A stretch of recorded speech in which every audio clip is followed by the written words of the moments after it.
वालेकुम जी, नमस्कार, सत श्री अकाल एंड गुड इवनिंग। मैं हूँ आरजू कासमी और आप देख रहे हैं पॉइंट ऑफ व्यू। आज जैसे कि आपको फ्रेम में नजर आ ही रहे होंगे, आज बहुत टाइम के बाद जो है वो हमें मेजर गौरव आर्या ने ज्वाइन किया है, और जो कि senior consulting editor strategy affair Republic network के साथ भी हैं, लेकिन उसके अलावा मेजर साहब जो है बहुत जबरदस्त एनालिस्ट हैं और बड़ी अच्छी बातें करते हैं, और आजकल हम बहुत मिस कर रहे हैं। रिपब्लिक देखने में मजा नहीं आ रहा क्योंकि पॉलिटिकल शोज नहीं हो रहे, तो जाहिर है कि फिर हम देख नहीं पा रहे कि मेजर साहब और चीमा साहब की जो बातचीत होती है उसको। बहुत शुक्रिया सर कि आपने ज्वाइन किया, थैंक यू सो मच। सबसे पहले मेरे साथ आपसे पूछना चाहूंगी कि आपकी वीडियोस हम देखते रहते हैं, जो आपका यूट्यूब चैनल है उसके ऊपर भी, और अक्सर आप कोई ऐसी बात करते हैं जिससे पाकिस्तान में सब बड़े नाराज हो जाते हैं, और समटाइम्स बहुत हैरत भी होती है कि आपकी कहीं भी बात किसी हद तक जो है सही भी निकल आती है, बहुत दफा पूरी तरह ही सही निकल आती है। तो अभी एक रिसेंटली एक वीडियो आपने डाली थी उस पे, जिसमें आसिम सलीम बाजवा साहब की बात की गई थी, और उसके बाद अहमद नूरानी साहब ने उस पर एक पूरी रिपोर्ट बनाई थी और कहा गया कि जी वो आपके साथ मिले हुए हैं और आपके एजेंट हैं पाकिस्तान में, और इस तरह की कई बातें हुई। तो सबसे पहले आप इस तरह की आपको न्यूज कहाँ से मिल जाती हैं, और आप किस तरह से फिर ये वीडियोस बनाते हैं? आपको लगता नहीं कि ये कुछ और मजीद टर्म्स खराब हो जाएंगे अगर आप यही करते रहे? थैंक यू आरजू जी, आपने इनवाइट करा अपनी शो में, बहुत अच्छा लगा। ये जो लेफ्टिनेंट जनरल आसिम सलीम बाजवा साहब का जो वीडियो था, और इसके बारे में फिर वो नूरानी साहब को ये बोला है कि ये गौरव आर्या का एजेंट है और इंडिया का एजेंट है, ये वो लोग हैं बातें बातें बोल रहे हैं जिन्होंने ना मेरा वीडियो देखा ना उनकी रिपोर्ट देखी। मेरी और नूरानी साहब की जो रिपोर्ट है वो बहुत अलग है। मैंने बात सिर्फ अपनी रिपोर्ट में पापा जॉन की करी थी, और मैंने बात सिर्फ और सिर्फ करी थी उनके real estate business middle east की। बाकी सारी चीजें ये वहां से कोई एसयूवी ले आए बलूचिस्तान में, जब वो वहां पे सदर्न आर्मी कमांडर थे, या जो भी आपका टर्म होता है पाकिस्तानी आर्मी में यूज, तो ये सब चीजें थी इसमें। देखिए मैं आपको बताता हूँ, पहली बात तो मेरी और नूरानी साहब की जो रिपोर्ट है ना बिल्कुल अलग अलग है। अगर कोई भी थोड़ा सा 1-2 घंटे बिताए, मेरा पूरा वीडियो देखे और नूरानी साहब की रिपोर्ट देखे, आपको पता लग जाएगा कि ये जो दो शख्स हैं अलग अलग बातें कर रहे हैं। लेकिन एक तो होना चाहिए ना आपको, कहीं ना कहीं किसी ना किसी जब आप अपने आप को गुड कहते हैं तो आपको कोई ना कोई बैड चाहिए होता है, आप अपने आप को अच्छा कहते हैं तो फिर आपको बुरा। जैसे कहते हैं उजाले को अंधेरा चाहिए, तो आपको किसी ना किसी को तो बुरा कहना है। तो इसमें नूरानी साहब फंस गए, ठीक है। तो ये रिपोर्ट कहाँ से मिल जाती है? पाकिस्तान में ऐसे कई लोग हैं जिनको, जो पैसे की डिमांड करते हैं, कहते हैं साहब इतने पैसे दे दीजिए 10-15-20 हजार रुपए में, और ज्यादा आपको कोई बड़े, आपको कोई जनरल या कोई सहाफी इनकी जानने की जरूरत नहीं। जो क्लर्क है, छोटा सा कोई क्लर्क है, वो क्लर्क आपको दे, ये फाइल तो होती है इन दी एंड डॉक्यूमेंटेशन फाइलिंग। अच्छा, साहब इतने बड़े हैं कि साहब थोड़ा ना रखेंगे अपने पास, वो तो कोई क्लर्क रखेगा। यार बेटा आना जरा फाइल दिखाना। अब क्लर्क की अपनी मजबूरियां हैं, बेटी की शादी करनी है, बेटी की पढ़ाई करनी है, बच्चों को सेटल करना है, तो करप्शन तो होता ही है। ऐसी बात नहीं कि इंडिया में नहीं होता, या इंडिया में नहीं होता, इंडिया में भी है, पाकिस्तान में भी, हर जगह। तो आपको सही बंदा ढूंढना है, उसको 10-20-50 हजार रुपए देने, आपको मिल जाएगा फाइल। और ये कोई नेशनल सिक्योरिटी पाकिस्तान का फाइल थोड़ा है, ये तो कंपनीज की फाइल है। जो हमें डॉक्यूमेंटेशन मिली, दैट वाज जस्ट सिंपल की कंपनीज की डॉक्यूमेंटेशन है ये। अगर आपको किसी के बारे में भी जानना है, यहाँ पे तो हमारे वेबसाइट पे आप जाइए, आप जा सकते हैं, आपको वेबसाइट पे मिल जाएगा। बस आपके यहाँ थोड़ा सा इसकी, और जिसको इंडिया में कहते हैं ना छुपन छुपाई खेलते हैं कि ये छुप जाओ फिर मैं ढूंढ लूंगा इसको, पाकिस्तान में, इंडिया में तो आप रजिस्ट्रार ऑफ कंपनीज की वेबसाइट में जाइए, आरओसी की वेबसाइट में आपको मिल जाएगा। आपको जो चाहिए, आपको रजिस्टर करना है, you will get whatever you want, it's open. आपके यहाँ ओपन नहीं है इसलिए लगता है कि पता नहीं बहुत बढ़िया कोई इंडिया, बहुत बड़ा कोई गौरव वारिया गेम खेल गया इंडिया, ऐसा कुछ भी नहीं है। It's openly available information in India ji. लेकिन आपको ऐसा नहीं लगता कि इस तरह करके आप इंटरफेयर कर रहे हैं दूसरी कंट्री में, उसके मामले में आप टर्म्स को और खराब कर रहे हैं? जो लोग बेहतर करने की तरफ जा रहे हैं, लेकिन वो दोबारा आपकी वीडियोस की वजह से यहाँ पे भी लोग डिस्टर्ब होते हैं, और ऑब्वियसली भारत में भी जो है लोग उसका गलत इंप्रेशन लेते हैं। देखिए मैं तो आरजू जी सिर्फ एक बात कहता हूँ, अगर मैं झूठ कह रहा हूँ तो आप बोलिए कि मेजर साहब आपने झूठ बोला है, आपकी रिपोर्ट झूठी है और ये प्रूफ है जो ये साबित करता है कि मेजर गौरव आर्या ने झूठ बोल रखा है इस मामले में। ठीक है, मैं तो सिर्फ इस बात पे जाता हूं कि, और मैं चाहता हूं जो पाकिस्तानी देख रहे हैं, मैं पाकिस्तानी भाइयों बहनों को यही रिक्वेस्ट करूंगा, मेरी ये गुजारिश है आपसे, विनती है कि आप ये देखें मैं झूठ बोल रहा हूं कि सच बोल रहा हूं। इससे क्या असरात पड़ेंगे ये मेरी प्रॉब्लम नहीं है। हाँ, अगर मैं झूठ बोलता हूं तो वो मेरी प्रॉब्लम जरूर है, फिर मैं उसके लिए आप ही के चैनल पे आरजू जी आके माफी मांगने को तैयार हूं, कि हाथ जोड़ के माफी मांगूंगा आपके चैनल पे कि मुझसे गलती हो गई, मेरे मुंह से झूठ निकल गया। चाहे फिर मैंने जानबूझ के बोला हो नहीं बोला हो, वो सब झूठ झूठ होता है। आपने जान के बोला नहीं बोला, वो मेरी जिम्मेदारी है as a responsible Indian citizen कि मैं जब भी जो बोलूं कोशिश करूं कि मैं सच बोलूं। तो ये जो भी आसिम सलीम बाजवा साहब के बारे में, जनरल साहब के बारे में मैंने बोला है, अगर इसमें कुछ झूठ है तो पाकिस्तानी बोले कि आप झूठ बोल रहे हैं, जज्बातों से नहीं, फैक्ट्स एंड फिगर्स। आप कागज लाइए और बोलिए साहब ये झूठ बोल रहे हैं। मैंने झूठ नहीं बोला, मेरे पास डॉक्यूमेंट्री प्रूफ है कि आसिम सलीम बाजवा साहब ने करप्शन करा है। ये एक बड़े आम से खानदान से हैं, ये कोई लखपति करोड़पति नहीं है। अब इनकी hundreds of millions of dollars की जो संपत्ति है, जो इनकी प्रॉपर्टी है, कहां से बन गई, क्या कर दिया? एक जनरल की सैलरी कितनी होती है? 1 लाख, 2 लाख, 3 लाख, 4 लाख, 5 लाख, एक महीने में कितनी सैलरी होती है? ये सीपैक के चेयरमैन है, कितनी सैलरी है इनकी? अगर ये प्राइम मिनिस्टर, माना कि इनको दो सैलरीज एक साथ मिल रही हैं, इनको पीएम के एडवाइजर भी हैं, इनको दो सैलरी एक साथ मिल रही हैं, साथ में इनको इनकी जो पेंशन है फौज से रिटायर होने के बाद वो भी इनको मिल रही है। मैं कह रहा हूं सब कुछ मिल रहा है, फिर कितना मिल रहा है इनको? 10 लाख, 15 लाख, और कितना मिल जाएगा? फिर ये पैसा आया कहां से? तो पाकिस्तानी कौम को यह सोचने की जरूरत है कि जो अरबपति बन गया अचानक, वो अरबपति कैसे बना? ये पैसा तो देखिए किसी गरीब पाकिस्तानी की जेब से आ रहा है ना। आपका मुल्क कर्जे ले रहा है, आपको पता है कि मैशत खराब है, पूरी दुनिया की खराब है। इंडिया की कौन सी मैशत तीर मार रही है अभी जो मैं आपको बोलूं कि पाकिस्तान की खराब है, राइट? लेकिन जिस लेवल का इंस्टीट्यूशनलाइज्ड करप्शन है पाकिस्तान के अंदर, जो आपके बड़े बड़े लोग कर रहे हैं, और सबके बाहर बच्चे, इनका भी बाजवा साहब का भी जो बिजनेस है ये तो बाहर ही है ना, कनाडा अमेरिका में, सबका सब बाहर है। तो मैं ये कह रहा हूँ सच और झूठ की बात है ये, इसमें इंडिया पाकिस्तान की बात नहीं है, मैं कुछ साजिशें कर रहा हूँ इसकी बात नहीं है, ये सिर्फ सच और झूठ की बात है। मुझे लगता है वहां तक महदूद रखना चाहिए कॉन्वर्सेशन को। बिल्कुल ठीक। लेकिन साथ ही आपकी एक वीडियो और भी थी जिसमें आप ये कहते हुए देखे कि आप कह रहे हैं कि इंडियन गवर्नमेंट को या इंडियन आर्मी को या इंडियंस को बलूचिस्तान पे अटैक कर देना चाहिए, बलूचिस्तान को आजाद करवाना चाहिए। और मुसलसल आपने बहुत सारे इस तरह की वीडियोस किए हैं जिसमें आपने जो टॉपिक रखा है वो बलूचिस्तान रखा है। तो अगर आप इस तरह बात कर रहे हैं और फिर यहाँ से अगर खालिस्तान की बात होती है तो वो फिर आपको क्यों बुरी लगती है? हमें बिल्कुल बुरी नहीं लगती। आ, हमें बिल्कुल, आप बिल्कुल खालिस्तान की बात करें। रेफरेंडम 2020 होना था, 2020 तो खत्म हो गया, अभी कुछ दिनों के बाद अक्टूबर हो जाएगा। 10 महीने बिता दिए इन लोगों ने, कब करना है? आप उसको चेंज करके पहले इनको बोलिए कि रेफरेंडम 2021 करवाएं, ये खुशी से करवाएं। देखिए बात यह है ना कि इंडिया में बहुत डेप्थ है, इंडिया अब्जॉर्ब करता रहेगा, 70 साल से अब्जॉर्ब कर रहा है, 70 साल और कर लेगा। दूसरे मुल्कों में इतनी डेप्थ नहीं होती। मैं आपको एक बात बता दूं कि जो बाहर से इस्लामिक रूलर्स आए थे उन्होंने करीब 800 साल भारत पे राज करा, 200 साल अंग्रेजों ने करा। उसके बावजूद इंडिया 80% प्लस हिंदू है। ईरान जोरास्ट्रियन था, ईरान हिंदू नहीं रहा, ईरान जोरास्ट्रियन नहीं रहा। इजिप्ट कुछ और मजहब मानता था, वो मुसलमान हो गया। पूरी दुनिया चेंज हो गई। जब क्रिश्चियनिटी आई तो सारे यूरोप, इंडिया में उसी भगवान के सामने हम सर झुकाते हैं जिसके सामने हम 7 से लेकर 10,000 साल पहले सर झुकाते थे। तो इकबाल साहब ने कहा था ना कि कुछ बात है कि हस्ती मिटती नहीं हमारी, सदियों रहा है दुश्मन दौरे जमा हमारा। तो हमारा तो चलता चला आ रहा है कब से, हमें कोई फर्क नहीं है। खालिस्तान फालिस्तानी जो भी करना चाहें ये लोग कर सकते हैं ना।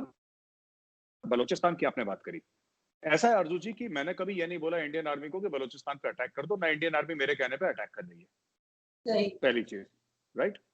लेकिन ऐसा है कि मैं ये मानता हूं कि एक बलोच का जो फ्रीडम स्ट्रगल है वो जायज है, ये मेरा मानना है। आप एज अ पाकिस्तानी आप बोलेंगे जायज नहीं है, और मैं आपकी व्यू को रिस्पेक्ट करता हूं। मैं ये नहीं कहता कि आप गलत कह रही हैं, आपकी व्यू आपके लिए सही है।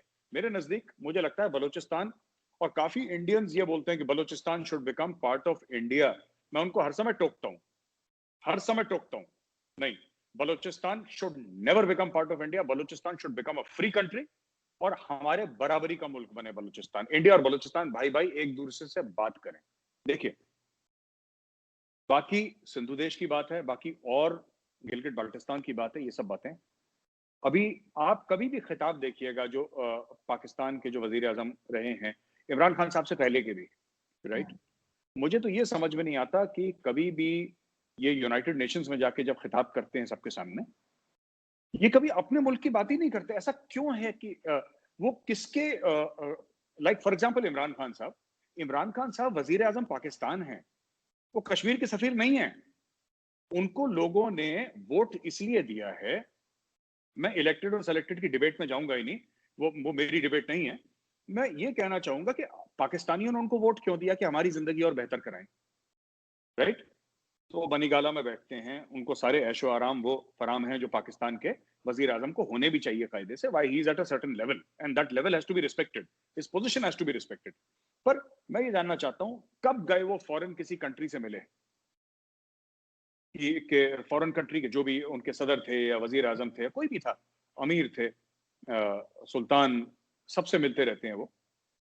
कब उन्होंने बात करी कि साहब आप पाकिस्तान की बेहतरी के लिए हम क्या कर रहे हैं, आप कौन सा प्रोजेक्ट डाल रहे हैं पाकिस्तान में, आप कौन सी बड़ी चीज कर रहे हैं जिसमें पाकिस्तान में एम्प्लॉयमेंट हो, पाकिस्तान की जो मैशत है आज की तारीख में, जो भी चल रहा है वो कश्मीर कश्मीर कश्मीर कश्मीर, चाइना कश्मीर कश्मीर, चाइना कश्मीर, बस इसके अलावा तो कुछ बोलते नहीं है। तो मेरी सिर्फ ये रिक्वेस्ट है कि आप चाइना कश्मीर जरूर करें, दिन रात करें, लेकिन 24 घंटे में से 1 घंटा निकालें जिसमें आप पाकिस्तान पाकिस्तान करें, क्योंकि वजीर आजम पाकिस्तान के हैं आप।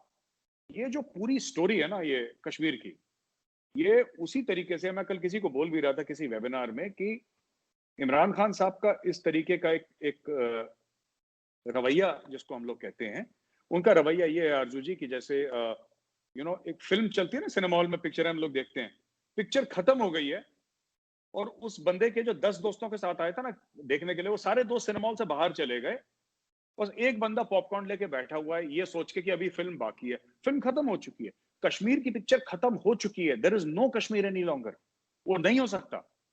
ये जो 370-35 से वापस लाने की बात कर रहे हैं इमरान, वो नहीं हो सकता। सूरज कभी पश्चिम से नहीं उगता है, इट इज नॉट पॉसिबल।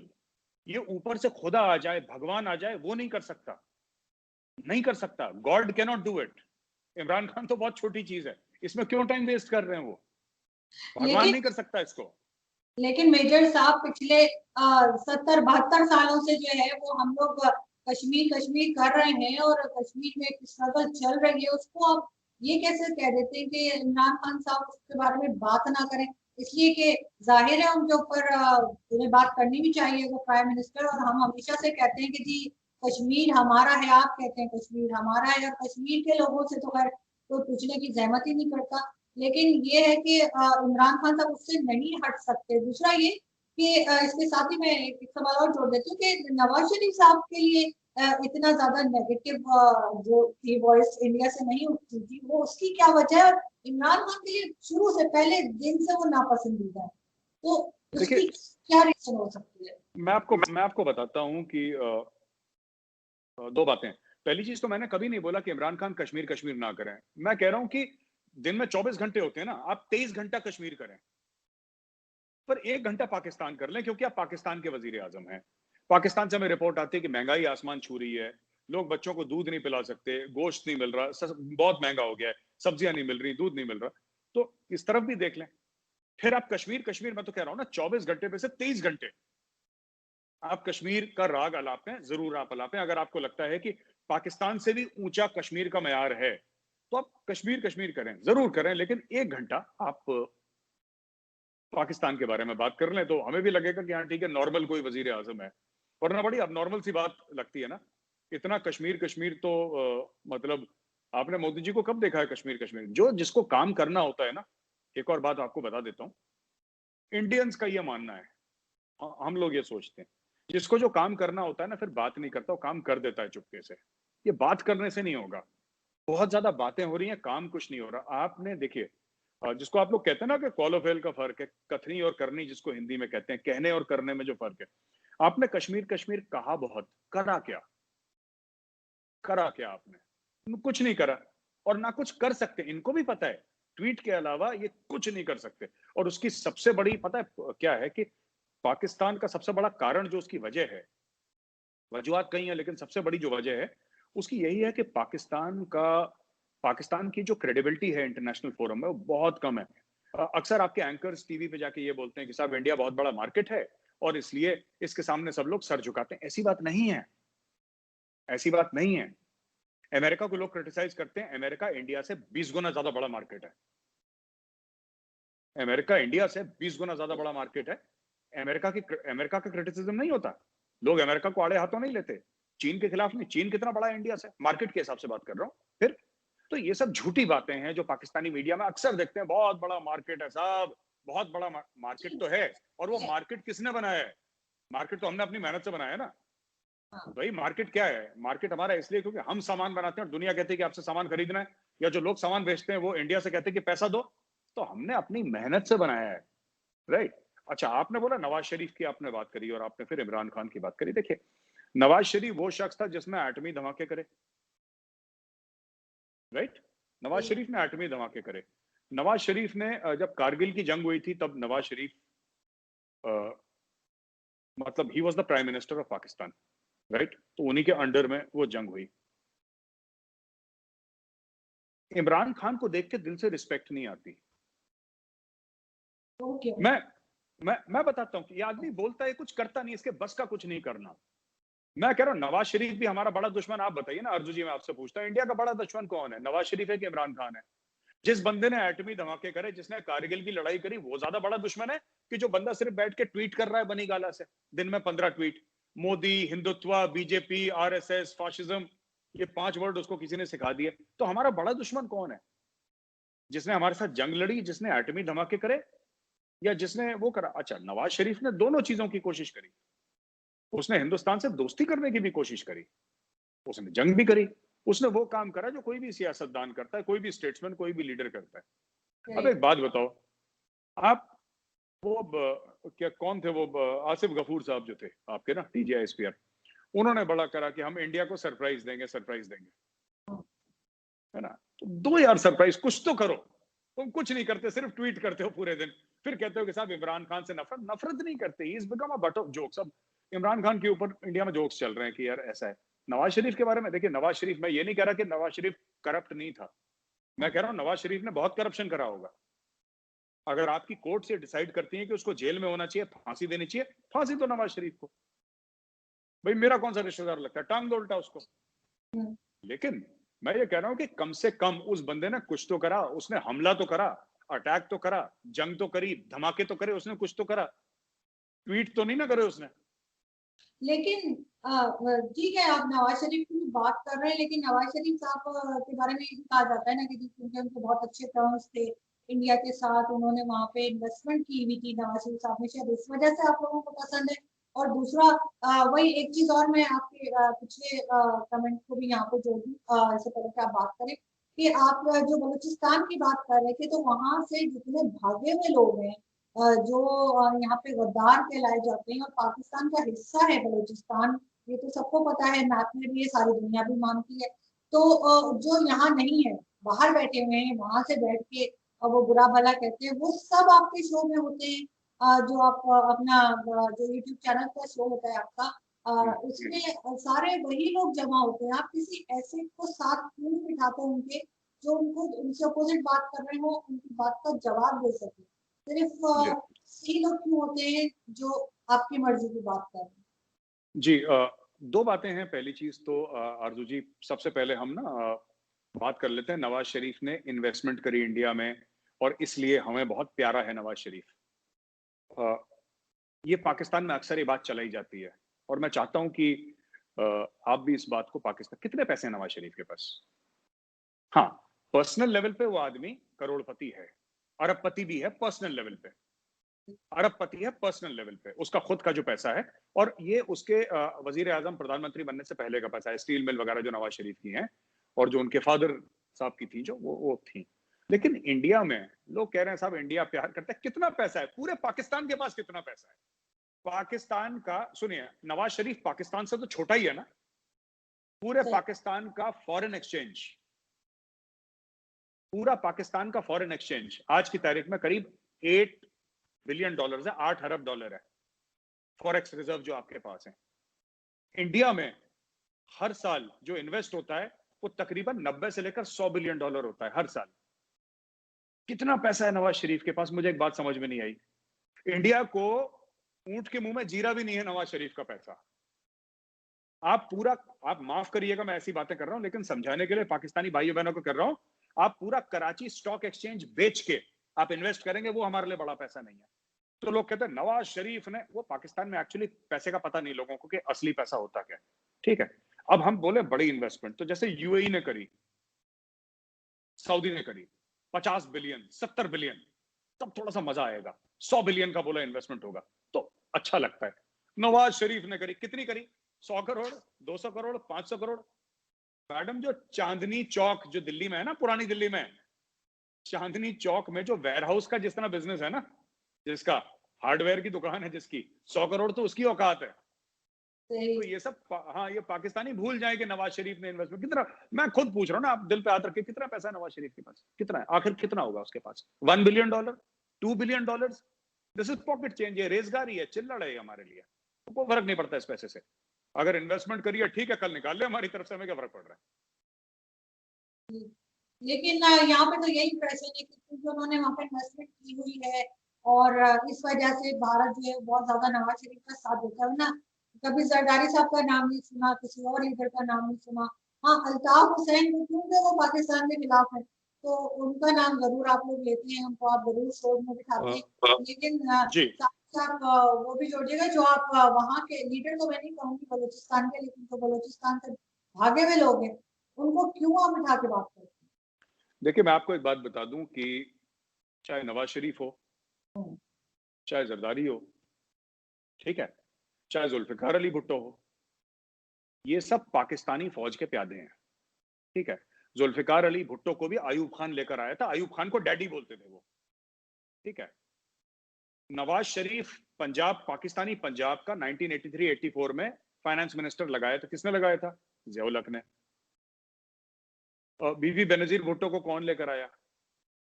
तो ये सब ना, ये जो हम लोग बात करते हैं पाकिस्तान में कि साहब जमहूरियत है, जमहूरियत है, आपके जितने भी जमहूरियत के जो रहनुमा हैं, लीडर्स हैं, कायदीन हैं, जिनको आप बड़े बड़े मानते हैं, वो सब फौज की जीएचक्यू रावलपिंडी की पैदाइश है। पहले मैंने नाम भी बता दिया आपको ना। दूसरी चीज है कि आप ये कहते हैं कि मैं वही फिर बाद में कहता हूँ, पाकिस्तानी को थोड़ा सा ये समझने की जरूरत है कि नवाज शरीफ आपका दोस्त है। हमारे 527 officers and main, right, lay down their lives in the service of the motherland in Kargil. Kargil में हमारे 527 वीरगति को प्राप्त हुए, शहीद हो गए। उस समय नवाज शरीफ प्राइम मिनिस्टर था, राइट। आपने एटमी धमाके करे, उस समय नवाज शरीफ प्राइम मिनिस्टर, वो हमारा दोस्त कहां से हो गया?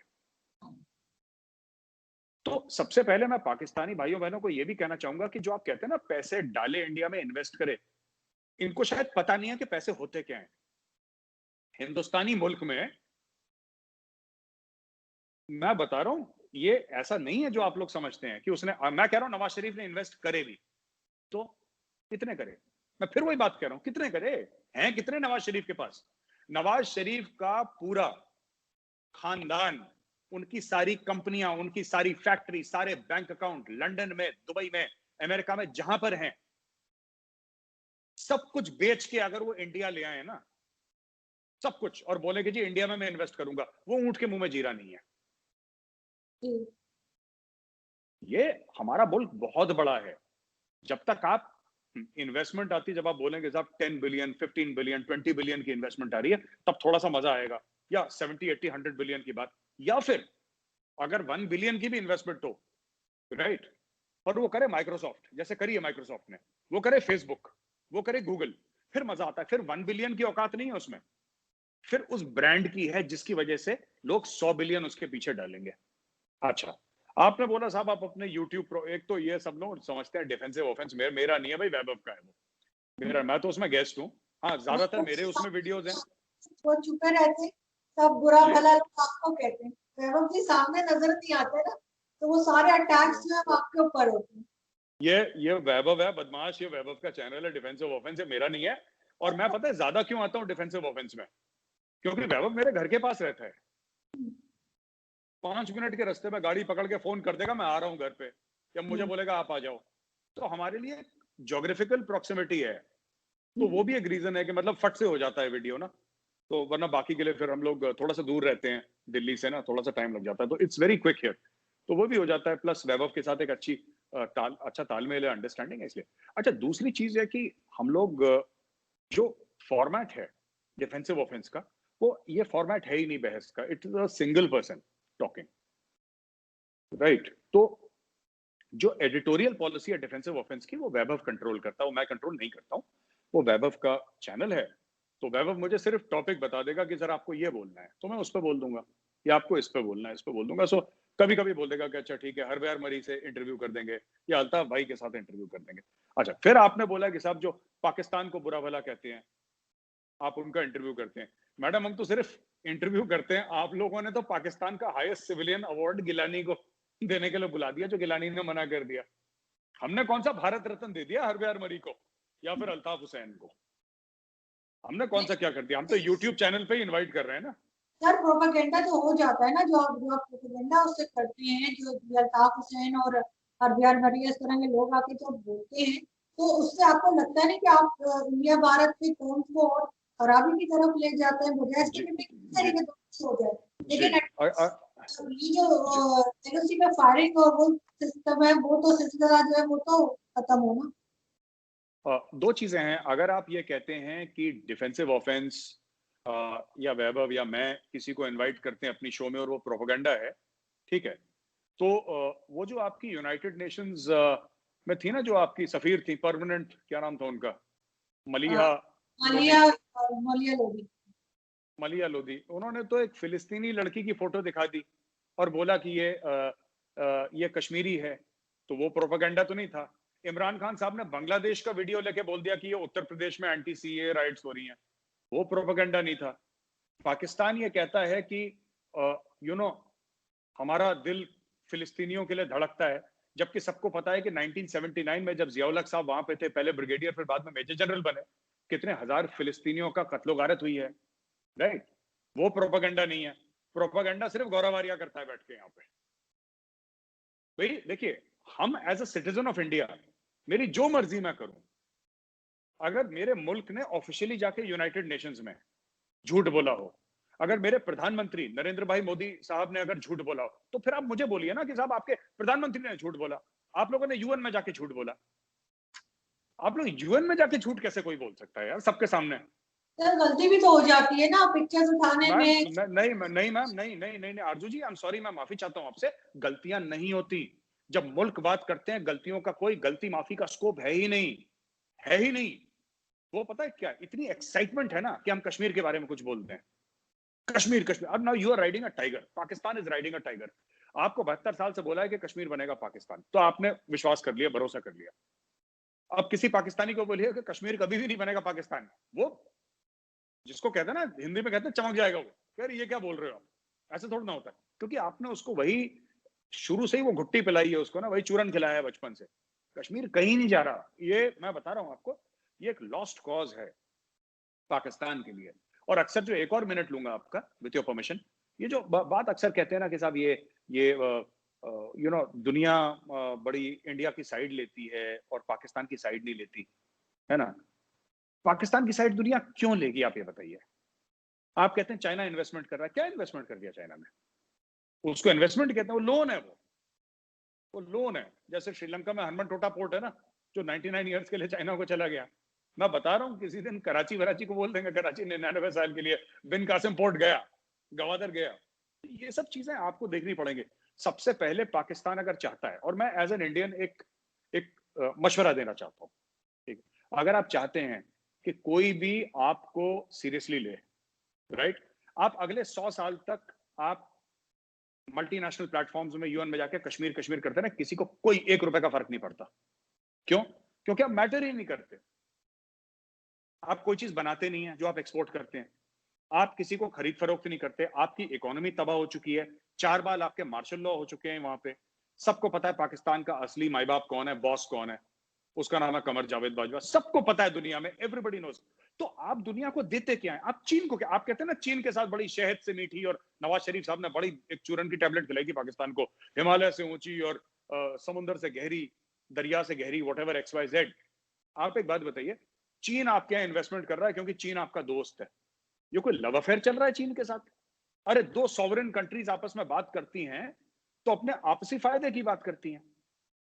आप ये बात बताइए, आपने चीन को क्या दे दिया आज तक? ये सारे रिश्ते लेन देन के होते हैं, ये और किसी चीज के रिश्ते नहीं होते। चाहे चीन और पाकिस्तान आपस में 100 झूठ बोल रहे हैं, इंडिया किसी के साथ झूठ बोल ले, इंडिया को कोई झूठ बोल ले, सच्ची बात तो ये है कि ये, अगर मैं प्योर हिंदी में बोलूं, ये धंधा है और सब लोग गल्ले पे बैठे हैं। यू अंडरस्टैंड गल्ला? गल्ला समझते हैं? है ना? कैश बॉक्स, सारे के सारे दुनिया के मुल्क कैश बॉक्स पे, गल्ले पे बैठे हैं। आप मेरे लिए क्या कर सकते हैं और मैं आपके लिए क्या कर सकता हूं? धंधे की बात करिए। ये फालतू की बात की शहद से मीठी और गुड़ से मीठी और ये सब, इसकी कोई जीरो वैल्यू है, ये सब फालतू की बातें हैं। और ये पाकिस्तान को बेवकूफ बनाने के लिए चाइना करता रहता है। आप एक बात बताइए, एक्सेप्ट फॉर लैंड, आपकी जमीन जिसके थ्रू आप उनको राहदारी दे रहे हैं, जिसको हम लोग हिंदी में चुंगी नाका भी बोलते हैं, जैसे कि जो होता है ना जहां पे पैसे देके आगे बढ़ जाते हैं, उसके अलावा पाकिस्तान ने क्या फायदा दे दिया? आप बताइए, चीन को एक फायदा बताइए। ये स्ट्रैटेजिक, जियो स्ट्रैटेजिक, लंबी चौड़ी बातें नहीं। आप बात सुनिए, ये मैं बता रहा हूं, मैं पाकिस्तानी टीवी देखता हूं अक्सर, और ये फालतू की बातें करते हैं, geostrategic importance, deterrence, strategic depth. अरे छोड़ो यार, कैश की बात करो, नोटों की बात करो, धंधे की बात करो। China is an economic super power. China कैसे बना economic super power? Strategic depth और ये सब बकवास करके नहीं बना China. China is the factory of the world. China ने माल बेचा है, चाइना ने डॉलर कमाए हैं, कितने ट्रिलियंस ऑफ डॉलर्स के उन्होंने यूएस के बॉन्ड्स, ट्रेजरी बॉन्ड्स खरीद रखे हैं। ये सब पैसे से होता है। आपने चीन को क्या दे दिया? आप ये बता, मेरा एक सवाल का जवाब आप दे, आपने चीन को क्या दे दिया आर्मी जी? फिर कहते हैं लोग नहीं सुनते। ठीक कह रहे हैं, यहाँ पे आप बिल्कुल ठीक कह रहे हैं कि चाइना जो है वो जाहिर है हमारे दोस्त तो यहाँ कहा जाता है, लेकिन जाहिर है उसको हमसे कोई फायदा होगा तो ही वो इन्वेस्टमेंट करेगा।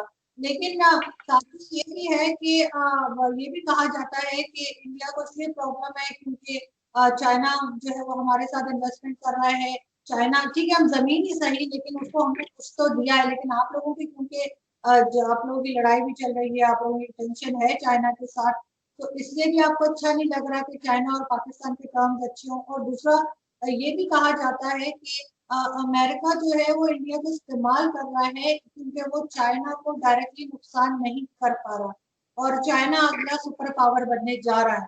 तो ऐसा तो नहीं कि जैसे हम लोग इस्तेमाल हुए थे अफगानिस्तान के टाइम पे और हम अभी तक भुगत रहे हैं। ऐसा तो नहीं कि इंडिया को अमेरिका यूज कर रहा हो और बाद में हमारा वाला हाल हो जाए कि वो आप भुगतते रहे दूसरे की जंग में पड़े। जी आरजू जी, गजल है गुलाम अली साहब की बड़ी मशहूर, ये बातें झूठी बातें हैं, ये लोगों ने फैलाई हैं, तुम इंशा जी का नाम न लो, क्या इंशा जी सौदाई हैं। खैर, गजलों पे कभी और एक प्रोग्राम करेंगे आपके साथ। देखिए ऐसा है कि ये जो वर्ड है ना कि इंडिया का इस्तेमाल कर रहा है, कोई किसी मुल्क का इस्तेमाल नहीं कर सकता जब तक वो मुल्क खुद ना चाहे कि कोई किसी का इस्तेमाल करे। हम अगर अमेरिका से कुछ खरीदते हैं तो हम अमेरिका के कस्टमर हैं, अमेरिका हमारा वेंडर है। अगर हम प्रेडेटर ड्रोन्स खरीद रहे हैं तो हम अमेरिका को पैसे देके खरीद रहे हैं। अगर हम अमेरिका से कुछ हम कुछ भी अमेरिका से वेपन सिस्टम्स खरीद रहे हैं, अमेरिका को पैसा दे रहे हैं। अमेरिका का सबसे बड़ा, फेसबुक का, ट्विटर का सबसे बड़ा, यूट्यूब का सबसे बड़ा मार्केट कौन सा है दुनिया में? हम बिजनेस दे रहे हैं।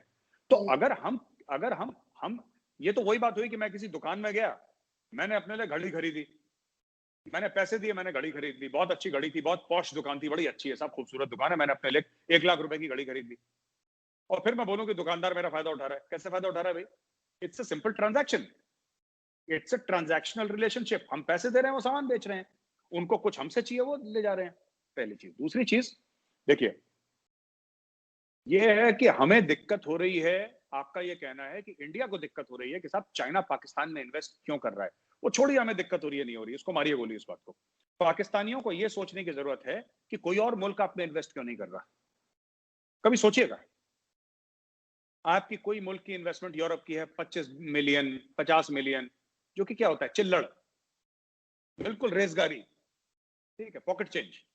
चाइना कर रहा है बिलियंस ऑफ डॉलर्स। आप वो छोड़ दीजिए कि इंडिया को बुरा लग रहा है। इंडिया को अगर बुरा भी लग रहा है तो उससे पाकिस्तान को क्या फर्क पड़ता है? आपको फर्क पड़ता है अगर इंडिया को बुरा लग रहा है? आप तो कह रहे हैं इंडिया को बुरा लग रहा है, लगे तुम्हें बुरा। पाकिस्तान चीन की दोस्ती है, अगर इंडिया को बुरी लग रही है वो छोड़िए, मारिए गोली। हमें बुरा लग रहा है, हम झेल लेंगे खुद जो हमें दिल में बुरा लग रहा है। आप ये बताइए, कोई और मुल्क आपकी तरफ मुड़ के क्यों नहीं देख रहा? सिर्फ चाइना क्यों कर रहा है? सोचिए, जितना आप गहरा खोदेंगे इस मामले को, आपको पता लगेगा कि क्या चल रहा है पाकिस्तान में इस वक्त। और इसका एक हिंट दे देता हूं पाकिस्तानी भाई बहन जो वीडियो देख रहे हैं आपका, कि ये जो आपके रिटायर्ड जर्नल हैं, ये जो आपके ब्यूरोक्रेट्स हैं, ये जो बड़े बड़े बिजनेसमैन हैं, बड़े बड़े खानदान है, 400-500 खानदान जो पाकिस्तान चलाते हैं, इसमें से 60-70% के पास या तो उनके बच्चे बाहर हैं या उनकी डुअल सिटीजनशिप है, दूसरा पासपोर्ट उनके पास है। क्यों? आप ये सोचिए ना, पूछिए उनसे क्यों। एक पाकिस्तानी जनरल 50-60 साल 58-60 साल की उम्र में रिटायर होता है। Okay, one Pakistani core commander, मैं उनका नाम नहीं लूंगा, फिर आप लोग मेरे खिलाफ एफआईआर कर देंगे 5, मैं परेशान हो जाऊंगा, छोड़ दीजिए। कोर कमांडर साहब रिटायर होते हैं 2016-2017 में। ठीक है साहब, हो गए रिटायर कोर कमांडर साहब। 58 साल की उम्र या 60 साल की ऐसी कुछ होगी, 58 साल की उम्र। 1 साल के बाद उनको यूएस की सिटीजनशिप मिल जाती है। मैं पाकिस्तानी कोर कमांडर की बात कर रहा हूं। आप एक बात बताइए, एक 60 साल के बुजुर्ग को यूएस क्यों सिटीजनशिप देगा? क्या वो डॉक्टर है? क्या वो साइंटिस्ट है? क्या वो बहुत बड़ा प्रोफेसर है? क्या वो बहुत बड़ा बिजनेसमैन है जो अरबों डॉलर वहां पे लागत लगा रहा है, इन्वेस्ट कर रहा है अमेरिका में? अमेरिका क्यों देगा? जरा सोचिए। अब मैं आपको बताता हूं, मैं ये बिल्कुल नहीं मानता। मेरी पाकिस्तानी आर्मी से 100 इख्तलाफात हो सकती हैं और हैं भी, और पाकिस्तानी फौज में, पाकिस्तानी आवाम की बात नहीं कर रहा, पाकिस्तानी फौज मेरी दुश्मन है भी, लेकिन मैंने पाकिस्तानी फौज बॉर्डर पे देखी है। ठीक है, लाइन ऑफ कंट्रोल पे पाकिस्तानी आर्मी के साथ मैंने फेस ऑफ करा है। और मैं ज्यादा कुछ नहीं कहूंगा, मैं सिर्फ एक बात कहूंगा, ऐसा हो नहीं सकता कि अमेरिकन एबटाबाद आए और पाकिस्तानी आर्मी को पता, इतनी गई गुजरी फौज नहीं है आपकी कि पीएमए काकुल के बगल में ब्लास्ट हो रहा है और पाकिस्तानी आर्मी को पता नहीं लगा। हमने भी पाकिस्तानी फौज देखी है, और मैं फिर कह रहा हूं, है हमारी दुश्मन, हमें फूटी आंख नहीं सुहाती पाकिस्तान आर्मी। ठीक है, लेकिन पाकिस्तानी फौज ऐसी नहीं है कि आप पाकिस्तान के अंदर चले गए, आप अंदर आए अफगानिस्तान से, चाहे आपके पास स्टेल्थ हेलीकॉप्टर हो, XYZ जो भी हो, हार्डली मैटर्स, आप 2-2 3-3 चॉपर लेकर आए, आपने 45 मिनट का ऑपरेशन एबटाबाद में करा, जिसमें ब्लास्ट हुए, जिसमें गनफायर हुआ, जिसमें सब कुछ हुआ, और वहां पे आर्मी की क्यूआरटी नहीं आई। हमें पाकिस्तानी आर्मी के प्रोफेशनलिज्म के बारे में अच्छी तरीके से इल्म है। मैं आपको एक और बात बताता हूं, जब अमेरिकन हेलीकॉप्टर्स आए तो पाकिस्तानियों को पता था, जब वो लैंड करे पाकिस्तानियों को पता था, जब उन्होंने ऑपरेशन करा और ओसामा को लेकर गए पाकिस्तान को पता था। लेकिन मेजर साहब, एक बात यहाँ पे और भी कही जाती है, जैसे अमेरिका की बात हो रही है यहाँ पे, तो अमेरिका इसलिए भी भारत के साथ है और भारत के साथ वो खड़ा रहता है क्योंकि उनके इलेक्शन हो रहे हैं, वहां पे जो आपकी कम्युनिटी है इंडियन, वो उसमें वोट भी डालेगी। आप हमसे बड़ी कंट्री है, लोग भी ज्यादा है, तो उनको फायदा है, और उसमें ना सिर्फ वोट मिलेगा बल्कि फंडिंग भी होगी डोनाल्ड ट्रंप के इलेक्शंस में, इसलिए भी खड़ा। दूसरा ये भी कहा जाता है कि खैर हमारी फौज के खिलाफ तो है ही आप लोग, और होना भी चाहिए, जाहिर है, एक जिस तरह के रिलेशंस हैं बेहतरीन किस्म के, तो एक दूसरे के खिलाफ होंगे, लेकिन साथ ही FATF जो आ रहा है उसके पीछे भी यही कहा जाता है कि इंडियंस हैं, और क्योंकि इंडिया की अमेरिका से दोस्ती अच्छी है, इस वजह से अमेरिका बाकी कंट्रीज पर प्रेशर डाल के पाकिस्तान में इन्वेस्टमेंट नहीं होने देता। जो भी आपने बात की कि पाकिस्तान में कोई और इन्वेस्टमेंट क्यों नहीं आती, तो एक बात ये भी यहाँ पे कही जाती है, सही है या गलत मुझे, जी लेकिन जी इस पर मैं आपसे कहेंगे। जी आरजू जी, दो बातें हैं। पहली चीज तो ये है कि चाहे नवंबर का इलेक्शन ट्रंप जीते या जो बाइडेन जीते, ठीक है, इंडिया के खिलाफ 19-20 से ज्यादा अमेरिका की पॉलिसी चेंज नहीं होगी, क्योंकि हमारी पॉलिसी अमेरिका के साथ इंस्टीट्यूशनल है। हम अमेरिका से पैसे नहीं मांगते और सबको अपना माल बेचना है, साफ सीधी बात है। जो बाइडेन कुछ बोले कश्मीर के बारे में, क्योंकि आज की तारीख में वो ऑपोजिशन में है, बोलेगा, लोग बोलते हैं, है ना, लोग बोलते हैं, राइट। ठीक। यही यही अमेरिका है जिसने मोदी साहब को वीजा देने से मना कर दिया था, अरे एयरपोर्ट पे आके रिसीव करते हैं। क्यों? ना परमानेंट दोस्ती ना परमानेंट दुश्मनी, ओनली परमानेंट इंटरेस्ट्स। मफादात पे मुल्क चलते हैं। जितनी जल्दी पाकिस्तानी समझ लें उतना अच्छा है कि सिर्फ सेल्फिश इंटरेस्ट पे। चाइना अगर पाकिस्तान में है तो इसलिए नहीं है क्योंकि चाइना को पाकिस्तानियों से मोहब्बत है, चाइना को अपने स्ट्रेटेजिक फायदे दिखाई दे रहे हैं बस, और उनके फायदे में। पर रिलेशनशिप वो होता है जब पाकिस्तान और चाइना दोनों को फायदा हो। इसमें पाकिस्तान को फायदा नहीं हो रहा। और काफी, आप डॉन न्यूज़पेपर की रिपोर्ट पढ़िए, आपको ये पता लगेगा, मैं भेजूंगा आपको, व्हाट्सएप करूंगा, आपको ये पता लगेगा कि कितने लोग हैं जो ये कॉलम्स लिख रहे हैं कि साहब आप जो इन्वेस्टमेंट कर रहे हैं कितनी भारी कॉस्ट पे आ रही है। Pakistan is behaving like a teenager with a credit card, ना जैसे बच्चे होते हैं ना, क्रेडिट कार्ड हाथ में लग गया, मम्मी पापा का क्रेडिट कार्ड, तो स्वाइप करो जी, और 15,000 के जूते खरीद लिए, कपड़े खरीद लिए। उनको ये नहीं पता कि किसी को बिल देना पड़ेगा, 1 महीने के बाद उसका बिल आएगा और उसमें ब्याज लग के आएगा बिल, आपको ब्याज के साथ वो बिल देना है। तो अभी अभी अच्छा लग रहा है, ये एक्सप्रेसवे बना दिया, ब्रिज बना दिया, उसकी टर्म्स एंड कंडीशंस क्या है? हमारा जो भी प्रोजेक्ट है, हमारा जो भी, अमेरिका अगर इन्वेस्ट कर रहा है, आप हमारी वेबसाइट में जाइए, आप डाउनलोड करिए, एज अ पाकिस्तानी आप हमारी वेबसाइट में जाइए और डाउनलोड करिए कि साहब आपके क्या टर्म्स एंड कंडीशंस हैं, आप बताइए। अगर भारत में अमेरिका की इन्वेस्टमेंट आई है 50 बिलियन की, फॉर एग्जांपल, क्या टर्म्स एंड कंडीशंस हैं? एज एन इंडियन मेरा हक है जानने का, मेरी सरकार ने कितने उसको क्या प्रॉमिस करें रिटर्न्स, किस कंडीशंस में इन्वेस्टमेंट हुई है। आपकी चाइना पाकिस्तान इकोनॉमिक कॉरिडोर जितनी भी हुई है उसका आप दिखाइए मुझे एक भी फाइल कि कितना इन्वेस्टमेंट हुआ, उसके अंदर की बात क्या है। हमारे यहाँ 10 रुपए की आरटीआई लगती है, आपको पता है 10 रुपए में इंडिया की आरटीआई लगती है। आरटीआई जो है, अगर मैं आरटीआई करूं एज ए सिटीजन और मैं बोलूं कि जो बुलेट ट्रेन का प्रोजेक्ट है जो जापान और इंडिया साथ लगा रहा है, इसकी क्या शराइत हैं, इसकी क्या शर्तें हैं, कितना पैसा किसको कितना जाएगा, कॉन्ट्रैक्ट कितने का है, बताओ। तो सरकार ये नहीं कह सकती कि नेशनल सिक्योरिटी का मामला है हम नहीं देंगे। जो एक्चुअली नेशनल सिक्योरिटी का मामला है आर्मी को लेके या हमारी एजेंसीज को लेके, वो ठीक है, वो अलग बात है। लेकिन पैसे के मामले में they are bound to give you a reply, nobody can say no, ये हमारा कॉन्स्टिट्यूशन गारंटी करता है। दूसरी चीज है कि ये कहते हैं कि साहब अमेरिका में या इंडिया ने बोल दिया कि क्योंकि इंडिया और चाइना एक साथ हैं, राइट, तो फिर ये सब हो गया कि बोल दिया कि पाकिस्तान में इन्वेस्टमेंट मत करो, राइट। एक बात बताइए, ऑनेस्टली स्पीकिंग, पाकिस्तान में कब इन्वेस्टमेंट हुई है? अब आप बोलो 72 साल से इंडिया साजिश कर रहा है, आप बता दीजिए कौन सी इंडस्ट्री है पाकिस्तान में? ये तौलिया बनियान ये इंडस्ट्री नहीं मानता मैं आपकी, और जो आपने वो जेएफ थंडर वाली जो चाइना की मदद से लगा, इसको मारिए गोली। आप बताइए पाकिस्तान की कौन सी इंडस्ट्री है बताइए। वो कह रहे फुटबॉल के लिए फुटबॉल बनाते हैं, नहीं सुननी, नहीं खेलनी फुटबॉल यार मुझे, बल्ले बनाते हैं क्रिकेट के, नहीं खेलने क्रिकेट मुझे। आप हाईटेक की बात करिए, आपके पास कौन सी गाड़ी आप बना रहे हैं? आप कौन सा ऐसा अपने आप आपने रिसर्च करी है? कितने रिसर्च पेपर आपने पब्लिश करे हैं? सभी साजिश कर रहे हैं आपके खिलाफ, सभी साजिश कर रहे हैं। मैं आपको बताता हूँ चक्कर क्या है पाकिस्तान में। पाकिस्तानी बाहर जाके अच्छा काम करते हैं, पाकिस्तान में क्योंकि माहौल नहीं है ना इस चीज का। आप लोग पाकिस्तानी डॉक्टर्स हैं, इंजीनियर्स हैं, साइंटिस्ट भी हैं बाहर। आपके पाकिस्तानी को तो नोबेल प्राइज मिला फिजिक्स में, फिर आपने अलग बात है, आपने उसको बोल दिया ना कि वो अहमदी है तो मार डालो उसको, टांग दो उसको, वो अलग चीज हो गई। लेकिन ये है, and he is one of the greatest scientists of the previous century, he is a very big name, इसमें कोई शक नहीं है। एंड एज एन इंडियन मैं सल्यूट करता हूं उनको, क्योंकि उन्होंने काम ऐसा करा है।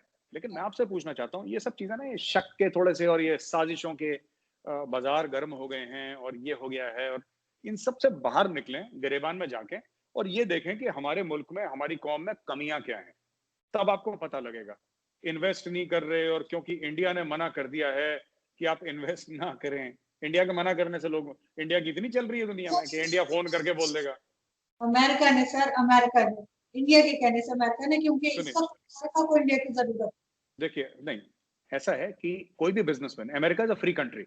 जो पाकिस्तानी ऐसा सोचते हैं ना, एक्चुअली क्या है कि लोग, जैसे हमारी बीसीसीआई है ना, हमारी क्रिकेट की बॉडी जो है, board of control for cricket in India, so BCCI, I think यही फुल फॉर्म है उसका। बीसीसीआई को बड़ा लोग बोलते हैं कि इंडियन गवर्नमेंट ने बीसीसीआई को ऐसा बोल दिया, इंडियन गवर्नमेंट ने, मोदी ने मना कर दिया।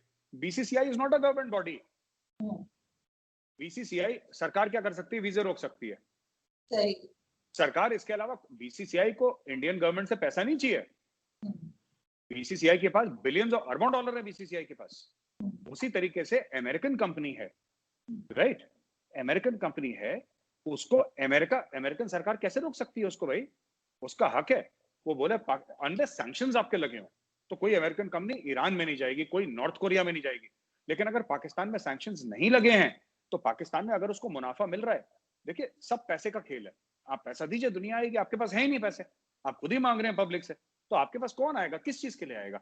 आप बोलिए कि जैसे इंडिया में सारे एप्पल का फोन इंडिया में बन रहा है, मोबाइल फोन की बात कर लेते हैं, ठीक है? एप्पल का फोन बन रहा है, सैमसंग का बन रहा है, 15 चाइनीज ब्रांड्स बन रहे हैं, इंडियन ब्रांड सब बन रहे हैं। क्यों? क्योंकि हमने एक इकोसिस्टम क्रिएट करा है। हमारा एम क्या है? हमारा एम ये है कि लोगों को इंसेंटिवाइज करना कि एक दिन चाइना से ज्यादा मोबाइल फोन ब्रांड्स इंडिया में आ जाए। ठीक है, 10 साल लग सकते हैं, लेकिन हम कर देंगे एक दिन। लोग क्यों? सैमसंग यहाँ पे सबसे बड़ी दुनिया की जो फैक्ट्री है मोबाइल फोन की, इंडिया में, नोएडा में ही है। आपका कभी आना हुआ अगर इंडिया में, आपको ले चलूंगा सैमसंग की फैक्ट्री दिखाने के लिए। ऐसा क्यों है? सैमसंग एक कंपनी है, वो अमेरिकन कंपनी तो नहीं है ना। रोल्स रॉयस है यहाँ पे, BMW है यहाँ पे, मर्सिडीज है यहाँ पे, इसमें से कौन सी अमेरिकन कंपनी है? ऑडी है यहाँ पे। ये सब जो गाड़ियां हम खरीदते हैं इंपोर्टेड थोड़ा ना है। जो मर्सिडीज बेंज अगर कोई चला रहा है, मेरे नेबर के पास अगर मर्सिडीज है, तो इंडिया में बन रही है। वो जर्मनी में नहीं बन रही कि जहाजों में आ रही है इंपोर्ट होकर, इंडिया में बन रही है। सारी फैक्ट्रीज इंडिया में हमारी। ये सब लोग क्यों आ रहे हैं? क्या हम दुनिया में इंडिया में 100 मुल्कों से ज्यादा की इन्वेस्टमेंट है, सभी से हमने साजिश कर रखी है। और बैठ के मोदी साहब का ये काम है कि शाम को 7 बजे से 9 बजे तक मैं साजिश करूंगा। मोदी साहब यहाँ बैठे हैं, अमित शाह जी यहाँ पे बैठे हैं, सब लोग बैठ के पाकिस्तान के खिलाफ 7 से 9 हर रात हम साजिश करेंगे साहब। ये हमारा फुल काम है। ऐसा नहीं। मैं एक बात आपको बोलता हूँ कि ये ना बहुत बुरा लगेगा आपको आरजू जी, बट मैं आपकी बड़ी रिस्पेक्ट करता हूं, तो मैं आपको एक बात बता देता हूं, ठीक है? ये पूरे आलम इस्लाम का बात है। मैं चाहता नहीं है कंट्रोवर्शियल हो, लेकिन ये सच है, ठीक है? पाकिस्तान का सबसे बड़ा दुश्मन पाकिस्तानी। सोचना आप, मैंने जो बात आपको करी है और आपके जो देखने वाले हैं जो पाकिस्तानी है, पाकिस्तान का सबसे बड़ा दुश्मन पाकिस्तानी। इंडिया, यहूदी, ये दुश्मन नहीं है। आपका सबसे बड़ा दुश्मन वहीं पे बैठा है, जो आप ही की जड़ें अंदर से खोखली कर रहा है।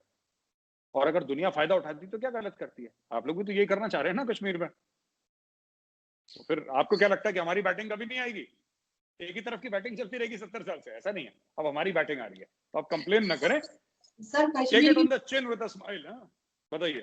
नहीं सर, कश्मीर की बात तो हम करते रहेंगे, लेकिन यहाँ पे मैं एक चीज जरूर कहूंगी कि एक एलिगेशन और है आपके ऊपर, और मुझे नहीं पता कि आपके ऊपर इतनी ज्यादा यहाँ से लगती है, एलिगेशन लगती है। और जब पे मैं जानती हूँ, वंडरफुल पर्सन, लेकिन फिर भी सर शिया सुन्नी जो हुए थे कुछ दिन पहले कराची में और इस्लामाबाद में, उसके लिए भी कहा गया कि जी इसमें भी जो है वो इंडियन इन्वॉल्वमेंट है, और इसमें भी जो है वो आपकी एक वीडियो भी आई थी इनफैक्ट उसके बाद, जिसमें आपने डायरेक्ट एड्रेस किया था पाकिस्तानियों के साथ। तो क्यों ये चीज भी हुई है कि कहा गया कि जो शिया सुन्नी झगड़ा चला था यहाँ पे, या जो काफिर काफिर शिया काफिर के नारे लगे थे, वो भी इंडिया ने करवाया? नहीं, मैं तो ये कह रहा हूं कि चलिए एक बात के लिए मान लीजिए कि फर्ज कीजिए 2 मिनट के लिए कि इंडिया ने करवाए, मेजर गौरवारिया ने करवाए और सब कुछ करवाए, ठीक है? चलिए फर्ज कर लीजिए। अब मैं आपसे एक बात पूछता हूं, और मैं कुछ इस्लामिक हिस्ट्री से कुछ एग्जांपल्स दूंगा, ठीक है ना? और आप मेरी बात सुनिएगा ध्यान से, ठीक है? जब हजरत मोहम्मद साहब जो प्रॉफिट थे इस्लाम के, जब उनकी डेथ हुई, तो खुलफाए राशिदीन आए, the 4 rightly guided caliphs of Islam, ठीक है? जो हजरत अबू बकर साहब थे, उनकी तो डेथ, उनको फीवर हो गया तो उनकी बीमारी से डेथ हो गई, ठीक है? हजरत उमर साहब थे, उनकी डेथ कैसे हुई? हजरत उस्मान थे, उनकी डेथ कैसे हुई? हजरत अली साहब थे, उनकी डेथ कैसे हुई? हसन और हुसैन की डेथ कैसे हुई? वाकया जो करबला था वो किसने करा? जो जंग बदर थी जिसमें हजरत मोहम्मद साहब खुद उन्होंने लीड करा था, जो कुआं कहते हैं, कुआं था बदर का कुआं, उसके आसपास जंग हुई थी, वो किसने करा? ठीक है? उसमें मोदी मुलव्विस था, अमित शाह, आरएसएस, बजरंग दल, ठीक है? आपके जो हजरत मोहम्मद साहब थे, उनके नवासों को किसने मारा? यहूदियों ने मार दिया, हिंदुओं ने मार दिया, या आरएसएस ने मार दिया? ठीक है? जो ईरान और इराक के बीच में लड़ाई हुई, वो हिंदुओं ने करवा दी या यहूदियों ने करवा दी? किसने करवा दी? अब ये जो शिया सुन्नी वाली बात है, ये तो मैंने इजाद नहीं करी, ये तो 1400 साल से चल रही है आलम इस्लाम में, राइट? अब एक बात बताइए, मैं फिर से आपसे एक बात पूछता हूँ, कुरान शरीफ में कहीं शिया सुन्नी का जिक्र है? नहीं। कुरान शरीफ में कहीं बरेलवी, देवबंदी, 12 7 अहले हदीस कहीं किसी का जिक्र है? जब कुरान शरीफ में इनका जिक्र नहीं है, तो ये आपके मौलवी चोर हैं जो ये सब करते हैं। आप मुझे क्यों ब्लेम कर रहे हैं कि गौरव आर्या ने करवा दिया, कि शिया सुन्नी का गला काटेगा, सुन्नी शिया का गला काटेगा? ये सब सुनिए, मैंने क्या बोला अपने वीडियो में, और जो कराची का जो वाकया हुआ ना, काफिर काफिर शिया काफिर का, ये उसके बाद हुआ, 4-5 दिन के बाद। वीडियो का आप डेट्स देख सकती हैं, आप डेट देख लीजिए, उसके बाद का वाकया है ये। जी। और एक बात बताइए, कई पाकिस्तानी कहते हैं कि हिंदुस्तान के 24 टुकड़े हो जाएंगे, तमिलनाडु में ये, पता नहीं कहां कहां से नाम सुन लिया, तमिलनाडु, कोई गया तो है नहीं कभी, तो तमिलनाडु में ऐसा हो जाएगा और ये हो जाएगा, और दुनिया भर की बातें करते हैं, ठीक है। मैंने क्या बोला अपने वीडियो में? मैंने बोला हर एक मुल्क की फॉल्ट लाइंस होती हैं। आप लोगों ने एक फॉल्ट लाइन क्रिएट करी। टेरी मिलोवस्की एक रिपोर्टर है, मैंने उसके साथ एक ब्लिट्जक्रीग में करता हूँ एक show, it's becoming quite popular, मैं आपको लिंक भेजूंगा, आप देखिएगा। उसने एक रिपोर्ट लिखी है, टेरी ने। टेरी की रिपोर्ट ये कहती है, ये कैनेडियन जर्नलिस्ट है, 40 साल से सहाफत कर रहे हैं, सीनियर जर्नलिस्ट है, काफी रिस्पेक्टेड नेम है टेरी मिलोवस्की, सीबीसी के लिए। उनका ये कहना है, Khalistan a project of Pakistan, उनकी रिपोर्ट है, आप पढ़िएगा वो। और ये नहीं कि उसने साजिश कर दी और यहूदियों ने पैसा दे दिया, ये नहीं। आप फैक्ट, इल्म की नजर से देखिए उसको, कि नॉलेज की नजर से देखिए, क्या ये सच है, क्या ये गलत है, ठीक है। अब देखिए, खालिस्तान में जो मूवमेंट चलाई आपने पंजाब में, मैं आपको 3 सवाल पूछता हूं, आपको पता नहीं इसके बारे में पता है नहीं है, लेकिन मैं पूछता हूं, और जो पाकिस्तानी भाई बहन सुन रहे हैं वो भी जरा करें। महाराजा रंजीत सिंह, एक तो पंजाब का कोई भी मुस्लिम पंजाबी रूलर आज तक नहीं हुआ पंजाब का, 1947 से पहले हुआ ही नहीं, सब बाहर से आए, बाहर से लोगों ने पंजाब, सिर्फ एक था बंदा, महाराजा रंजीत सिंह, और उसके जो बेटे पोते वगैरह, दैट सेपरेट केस, मैं उनकी बात नहीं कर रहा। महाराजा रंजीत सिंह की कैपिटल थी लाहौर, लाहौर से उन्होंने राज करा ना महाराजा रंजीत सिंह ने, उसमें हिमाचल भी था, उसमें कश्मीर भी था, उसमें सब कुछ था, अफगानिस्तान तक था राज। तो जो लोग कहते हैं कि अफगानों को कभी आज तक किसी ने नहीं हराया, तो जरा मैप देख लें एक बार, ये सब खुद ही चूरन चलाते रहते हैं कि नहीं हराया, फिर अफगान, हमने मिलके अफगानों के साथ हमने रशिया को हरा दिया, ये सब नहीं। महाराजा रंजीत सिंह ने कर चुके थे काम, महाराजा रंजीत सिंह, उनका अफगानिस्तान में राज था महाराज, और उसके कई हजार साल पहले यहाँ पे अगर आप देखें, ठीक है, कनिष्क था Indian king, Kanishka, Kanishka was the ruler of Afghanistan. ये सब हिंदू एरिया थे, बुद्धिस्ट एरिया थे पूरे एक जमाने में। बहरहाल मैं आपसे ये कहना चाहता हूं कि आरजू जी, ये जो आप हम लोग बात करते हैं, राइट, ये इंडिया की या खालिस्तान की जो हम बात करते हैं इस वक्त, राइट, टेरी मिलोवस्की की रिपोर्ट हम बात करते हैं, तो वो ये कहता है कि साहब पाकिस्तान ने फायदा उठाया इंडिया का, इंडिया की फॉल्ट लाइंस का, आपने भिंडरांवाले खड़ा कर दिया, राइट, आपने भिंडरांवाले खड़ा कर दिया, वहां पे खालिस्तान का आपने प्रोजेक्ट ऑन कर दिया, हजारों लोग मारे गए। कश्मीर को 1989 के पहले फिल्म की शूटिंग हो रही थी कश्मीर में, उसके बाद गोलियां बरसने लगी लोगों के ऊपर, आम आदमी भी मारा गया कश्मीर का, सिक्योरिटी फोर्सेस भी मारे गए कश्मीर के, बहुत माली और जान का नुकसान हुआ। तो ये करा पाकिस्तान ने, और ये मैं नहीं कह रहा, ये हमीद गुल जो आपके जनरल साहब हैं उनकी किताब है, तो मैं पाकिस्तानियों से रिक्वेस्ट करूंगा, पढ़ने लिखने का रिवाज तो रहा नहीं आपके मुल्क में, लेकिन थोड़ा सा एक बात, जो आपके बड़े, आपके बुजुर्ग लिख गए किताबें, जो छाती ठोक के बढ़ के मार रहे हैं कि देखा हमने कश्मीर में क्या कर दिया, देखा हिंदू का हमने खून कैसे, पढ़िए ना हमीद गुल ने जो लिखा है, वो इंडियन आर्मी का जनरल ही था ना, ऐसा ही का चीफ था, लिखो उसने क्या बोला है।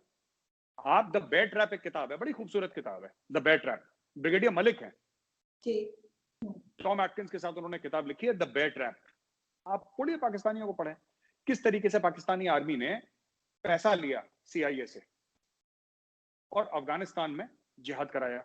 जनरल मुशर्रफ के आप इंटरव्यू देखिए, जनरल मुशर्रफ कहता है कि हमने ट्रेन करके अंदर भेजे बंदे, लश्कर तैयबा हमारा हीरो है, उन्होंने बोला है, आपको कौन सा वो जिसके बाल नहीं है जर्नलिस्ट, वजाद खान ने दुबई में जाके उनके पेंट हाउस में उनका इंटरव्यू लिया है। अब एक आर्मी जनरल के बाद दुबई में पेंट हाउस लेने का पैसा कहां से आया, मैं उसके ऊपर नहीं जा रहा, ठीक है। हमारे हमारे इंडियन आर्मी के जनरल्स के पास, किसी के पास, बेचारों के पास दुबई में पेंट हाउस नहीं है। ये गुड़गांव और पंचकुला वगैरह, चंडीगढ़ में बेचारे छोटे छोटे अपने, दे आर ऑनेस्ट पीपल, अपनी पेंशन पे जीते हैं। मैं उस बात पे नहीं जा रहा। अब एक बात बताइए आरजू जी, आप लोगों ने इतना हिंदुस्तानी खून बहाया, मेरे एक छोटे से वीडियो से क्या परेशानी है? क्या देखिए, परेशानी है? नहीं, एक चीज मैं बताती हूँ मेरे साथ, जो आप आरजू जी, 14 क्रिकेट साल क्रिकेट पहले की आपने बात क्रिकेट कर खेली है? आपने क्रिकेट खेली है कभी, ये बताइए। बचपन में खेली होगी ना, जब आप बच्चे थे तब खेली होगी। रहे हैं, थोड़ी सी। अच्छा आरजू जी, एक बात बताइए, दोनों टीमों की बैटिंग आती है कि नहीं आती? हाँ, आती है। तो ये तो आप लोग तो रूठ जाते हैं जब हमारी बैटिंग आती है, तो ये तो गलत है ना यार। ये तो गलत बात है। अब हमारी बैटिंग आ रही है, बैटिंग करने दे, आप कह रहे नहीं मेरा बैट है मैं लेकर भाग गया, ऐसी ये नहीं होना चाहिए। बैटिंग सबकी आनी चाहिए। आपने बैटिंग करी, आपने खालिस्तान में बैटिंग करी, आपने कश्मीर में बैटिंग करी, पंजाब में करी, हर जगह बैटिंग करी। अब हमारी बैटिंग आ रही है, आप कह रहे हैं नहीं मैच ओवर, बारिश होने वाली है जी, हम तो खेलते ही नहीं आपके साथ। ये गलत चीज है। देखिए, दो चीजें मैं यहाँ पे कहूंगी मेरे साथ। एक तो ये कि वो जो आप 1400 साल पहले की बात कर रहे थे शिवा सिंह का, वो जरूर उस वक्त बहुत शुरू से ये चीज चली आ रही है, लेकिन यहाँ पे ये कहा जाता है कि वीक पॉइंट है, इसलिए इंडिया ने इस्तेमाल किया और इंडिया ने इस तरह से दोबारा से, क्योंकि काफी टाइम से ये चीज नहीं आई थी, बीच में काफी गैप था, उसके बाद ये शुरू हुआ है, तो इसलिए नाम लिया जा रहा है इंडिया का। दूसरा, खालिस्तान की जो आप बात कर रहे हैं, अगर आपको याद हो तो बेनजीर भुट्टो जब थी तो उन्होंने एक लिस्ट जो थी वो राजीव गांधी साहब को दी थी, जिसके बाद ये भी कहा गया था सिख कम्युनिटी की तरफ से आपकी कि उनका बस चले तो वो बेनजीर को जो है मार दें, और इस तरह की भी बात हुई थी। जबकि वो तो एक तरह से आप समझे कि उन्होंने उलट काम किया था। अगर हम खालिस्तान को सपोर्ट कर रहे होते उस वक्त, तो वो फिर वो लिस्ट क्यों देती? वो उस लिस्ट की वजह से तो ये सब कुछ पकड़ में आया था आप लोगों के। देखिए, मैं आपको बताता हूँ क्यों। दो हम्म। तीन चीजें हैं। जो खालिस्तान का मैप है ना, हम्म। आप जो खालिस्तान का मैप, ये जो खालिस्तानियों ने अपलोड कर रखा है, देखिए उसमें 1 इंच पाकिस्तानी टेरिटरी नहीं है। हम्म। उन्होंने दिल्ली भी मांग लिया, हरियाणा भी मांग लिया, राजस्थान भी मांग लिया, हिमाचल भी मांग लिया, पंजाब तो खैर मांगा ही मांगा है उन्होंने, कश्मीर भी मांग लिया उन्होंने, सब कुछ मांग लिया। लेकिन जो सो कॉल्ड खालिस्तान का नक्शा है ना, वो आरजू जी वहीं पर रुक जाता है जहां पे पाकिस्तान के साथ इंडिया का इंटरनेशनल बॉर्डर है। ऐसा क्यों है? दूसरी चीज, ये गोपाल सिंह चावला वगैरह, ये जो आपके मिलते हैं आर्मी चीफ के बगल में खड़े रहते हैं, नॉन खालिस्तानीज हैं, ये क्या कर रहे हैं पाकिस्तान में? What are these people doing in Pakistan? Right. तीसरी चीज मैं आपसे पूछना चाहता हूं कि आपके सिख हैं कहां पे? महाराजा रंजीत सिंह का empire was a Sikh empire, उसकी कैपिटल लाहौर थी। कहां है जी पाकिस्तान में सरदार? कहां है? आपने तो गायब कर दिया, और उनकी लड़कियां औरतें कन्वर्ट कर दी इस्लाम में। मैं आपसे एक बात कहना चाहता हूं ना, आप ये कहते हैं कि जी फायदा उठा रहे हैं, राइट। अब एक बात बताइए, 1400 साल से ये शिया सुन्नी का फसाद उठ रहा है, ठीक है। अगर आप मुझसे ये कह रहे हैं कि मेजर साहब आप फायदा उठा रहे हैं, तो हाँ, मैं कबूल कर रहा हूं आपकी शो में कि हाँ मैं क्यों ना उठाऊं। आप लोगों ने हमारा फायदा उठाया, हमारे लोगों का खून बहाया। अब वही तो मैं कह रहा हूं, अब हमारी बैटिंग आई तो आपको बुरा लग गया कि साहब ये बैटिंग कैसे कर रहे हैं, इनको तो बैटिंग नहीं करनी चाहिए। एक छोटा सा सवाल मैं पूछना चाहता हूं, बहादुर शाह जफर आखिरी मुगल थे? जी। आखिरी मुगल थे। जी। उसके पहले 800 साल मुस्लिम रूल था, चाहे मुगलों का रूल सिर्फ 300 साल रहा हो। 1526 first battle of Panipat, Zahiruddin Mohammad Babur India आता है, वहां से मुगल रूल शुरू होता है। और फिर बीच में थोड़े समय के लिए खत्म होता है, क्योंकि हुमायूं तो था नहीं वॉरियर टाइप का, वो अफीम शफीम में रहता था, वो भाग गया। फिर शेरशाह सूरी का रूल हुआ कुछ टाइम तक दिल्ली सल्तनत में, फिर वापस मुगलिया सल्तनत आई, और 1857 तक, राइट। उसके पहले ईस्ट इंडिया कंपनी थी जी। जो साथ साथ रूल कर रही थी, एक नॉमिनल रूल था मुगल्स। और फिर 1947 तक जब पाकिस्तान बना, वजूद में आया और भारत को आजादी मिली, तब तक। और पहली बार कब आए? ये मोहम्मद बिन कासिम का डेट आपको पता है? 711, 711, राजा दाहिर की लड़ाई। अब एक बात बताइए, अगर आप ये कहते हैं, अगर आप ये कहते हैं कि 800 साल मुसलमानों ने भारत पे राज करा, जो कि लोग कहते भी हैं, और गलत क्या है? करा है ना, मैं खुद मानता हूं, कबूल कर रहा हूं, करा है आपने राज। आपने 800 साल राज करा है और आपके बाद अंग्रेजों ने राज करा। तो फिर अलग मुल्क क्यों बनाया? आपको ऐसा क्यों लगा कि आपको हिंदू से खतरा है? आपने कभी ये देखा कि हिंदू राजा के नीचे आप लोग कभी थे और हिंदू राजा ने बोला कि नहीं तुम हिंदू बन जाओ और मस्जिद तोड़ दी है हिंदू राजा ने? कभी कभी ऐसी फीलिंग पिछले 1000 साल में, 800 साल में कभी ऐसे आई हो कि हिंदुओं ने बोला कि नहीं सारे मुसलमानों को मार दो और ये कत्लो गारत करो? फिर अचानक जिन्ना साहब के मन में, और जो अली ब्रदर्स थे, लियाकत अली और रहमत Ali, I think his name was, I am sorry if I am wrong, माफी चाहूंगा अगर मुझसे गलती हो गई कुछ नाम में, इन लोगों ने बोला साहब टू नेशन थ्योरी है, दो कौमी नजरिया है और हिंदू और मुसलमान कभी एक साथ नहीं रह सकते, अगर रहेंगे तो फसाद होगा। कब फसाद हुआ था भाई? अगर आप ये कहते हैं और मैं आपकी बात मानने को तैयार हूं, academically speaking, for the sake of argument, बहस के लिए मैं आपकी मान लेता हूं, जबकि सच बात नहीं थी। साउथ में there were rulers who were never ruled. Chhatrapati Shivaji never ruled. ये तो शेर के बच्चे थे ना, छत्रपति शिवाजी वगैरह। इन्होंने तो वैसे ही औरंगजेब की टांगें तोड़ दी थी इन लोगों ने। खैर वो इतिहास है, हम इतिहास में नहीं जाते। मैं आपको एक बात कहना चाहता हूं, अगर आप लोग ये कहते हैं कि 800 साल राज करा, मुस्लिम रूल इंडिया पे हुआ 800 साल, फिर दिक्कत क्या थी? आपको कब ऐसा लगा कि हमें हुकूक अपने नहीं मिलेंगे बराबर के? ऐसा कोई आपके पास कोई मॉडल था पहले कि साहब उस समय 10 साल में हिंदू राजा आया था और मुसलमानों को उनके हुकूक नहीं मिले? नहीं। लेकिन आप बताइए। लेकिन अभी मेजर साहब गया में अभी हमने छोड़ दीजिए, मैं 1947 से पहले की बात कर रहा हूं। 1947 से पहले 1000 साल, 800 साल कभी ऐसा हुआ जहां पे हिंदुस्तान में एक हिंदू राजा के तहत एक एग्जाम्पल ऐसा हो जब बोला हो कि तुम नमाज नहीं पढ़ सकते, तुम मस्जिद नहीं बना सकते, तुम सजदा नहीं कर सकते, तुम अल्लाह और अपने नबी का नाम नहीं ले सकते? अगर एक वाकया ऐसा हुआ है, चाहे वो पाकिस्तानी किताब में हुआ हो, मैं आपसे माफी मांगने को तैयार हूं। फिर क्यों बोला कि एक अलग मुल्क बनना चाहिए? क्योंकि मुसलमान यहाँ पे सेफ नहीं है। ये सेफ नहीं है और हकूक नहीं मिलेंगे। ये कहां, ये चूरन किसने खिलाया आप लोगों को? लेकिन ये तो चले, ये चूरन जिसने भी खिलाया उस टाइम पे उन लोगों को यही लगा होगा जो उस वक्त थे, उनको भी तो क्या कह आपको सकते। नहीं, आपको आप लोगों को लगा, और आपने 800 साल जो सो कॉल्ड आपने राज करा, आप ही लोग कहते हैं 800 साल का राज करा आपने, आप ही कह रहे हैं ना राज करा, 800 साल का राज करा, और फिर आपको अचानक एक दिन लगा, वो भी लगा आपको, आप हुआ नहीं कुछ, आपको लगा कि साहब अब तो हिंदू के साथ नहीं रह सकते। जब तक आपका राज था, जब तक आपका राज था, जब का एक छत्र राज था, आपका वर्चस्व था, आपकी हुकूमत थी, तब तक तो सब कुछ, तब तक इंडिया सेकुलर था। और जब बोला कि डेमोक्रेसी होगी इंडिया में, तब बोला कि नहीं साहब अब इस्लाम खतरे में आ गया, अब तो साहब ये गड़बड़ है बात, अब चल पड़ो यहाँ से। आपकी बात से मुझे हसन निसार साहब की बात याद आ रही है, जो मेरे शो में उन्होंने कही थी कि वो कहने लगी कि मुसलमान कहते हैं जब हमारी हुकूमत थी बड़े सलीम, वो कहते हैं कब तुम्हारी हुकूमत थी? जैसे हसन साहब का अंदाज है बात करने का, तो वो एकदम चिल्ला पड़ते हैं, कहते कब हुकूमत थी? वो मानते ही नहीं कि कभी मुसलमानों की हुकूमत थी या मुसलमान जो थे वो ज्यादा हावी थे भारत पे। लेकिन यहाँ पे लास्ट में मैं ये पूछना चाहूंगी मेरे साहब से, अभी जो आप मुसलमानों की बात कर रहे हैं, तो उसमें बाबरी मस्जिद का आपके सामने है, चलिए मान लिया कि नीचे राम मंदिर था, तो वो तो दुनिया में अगर आप यही चेक करने लगे तो हर बिल्डिंग के नीचे से कुछ ना कुछ निकल ही आएगा। दूसरा, कोरोना के लिए कहा गया कि मुस्लिम ज्यादा जिम्मेदार है, ये वैसे ये मुझे चीमा साहब ने बताया। इसलिए अगर किसी को गुस्सा आ रहा है तो चीमा साहब के पेट को चला जाए कि चीमा साहब ने कहा कि जी कहते हैं कि जी मुसलमानों की वजह से भारत में कोरोना फैल रहा है। तो इसको आप किस तरह देखेंगे कि क्यों जी टारगेट किया जाता है मुस्लिम्स को? हम देख रहे हैं अभी भी थोड़ा बहुत हो, लेकिन है, ऐसा क्यों? जी, दो बातें हैं। ये मुस्लिम्स का कोरोना वाला मसला पहला है।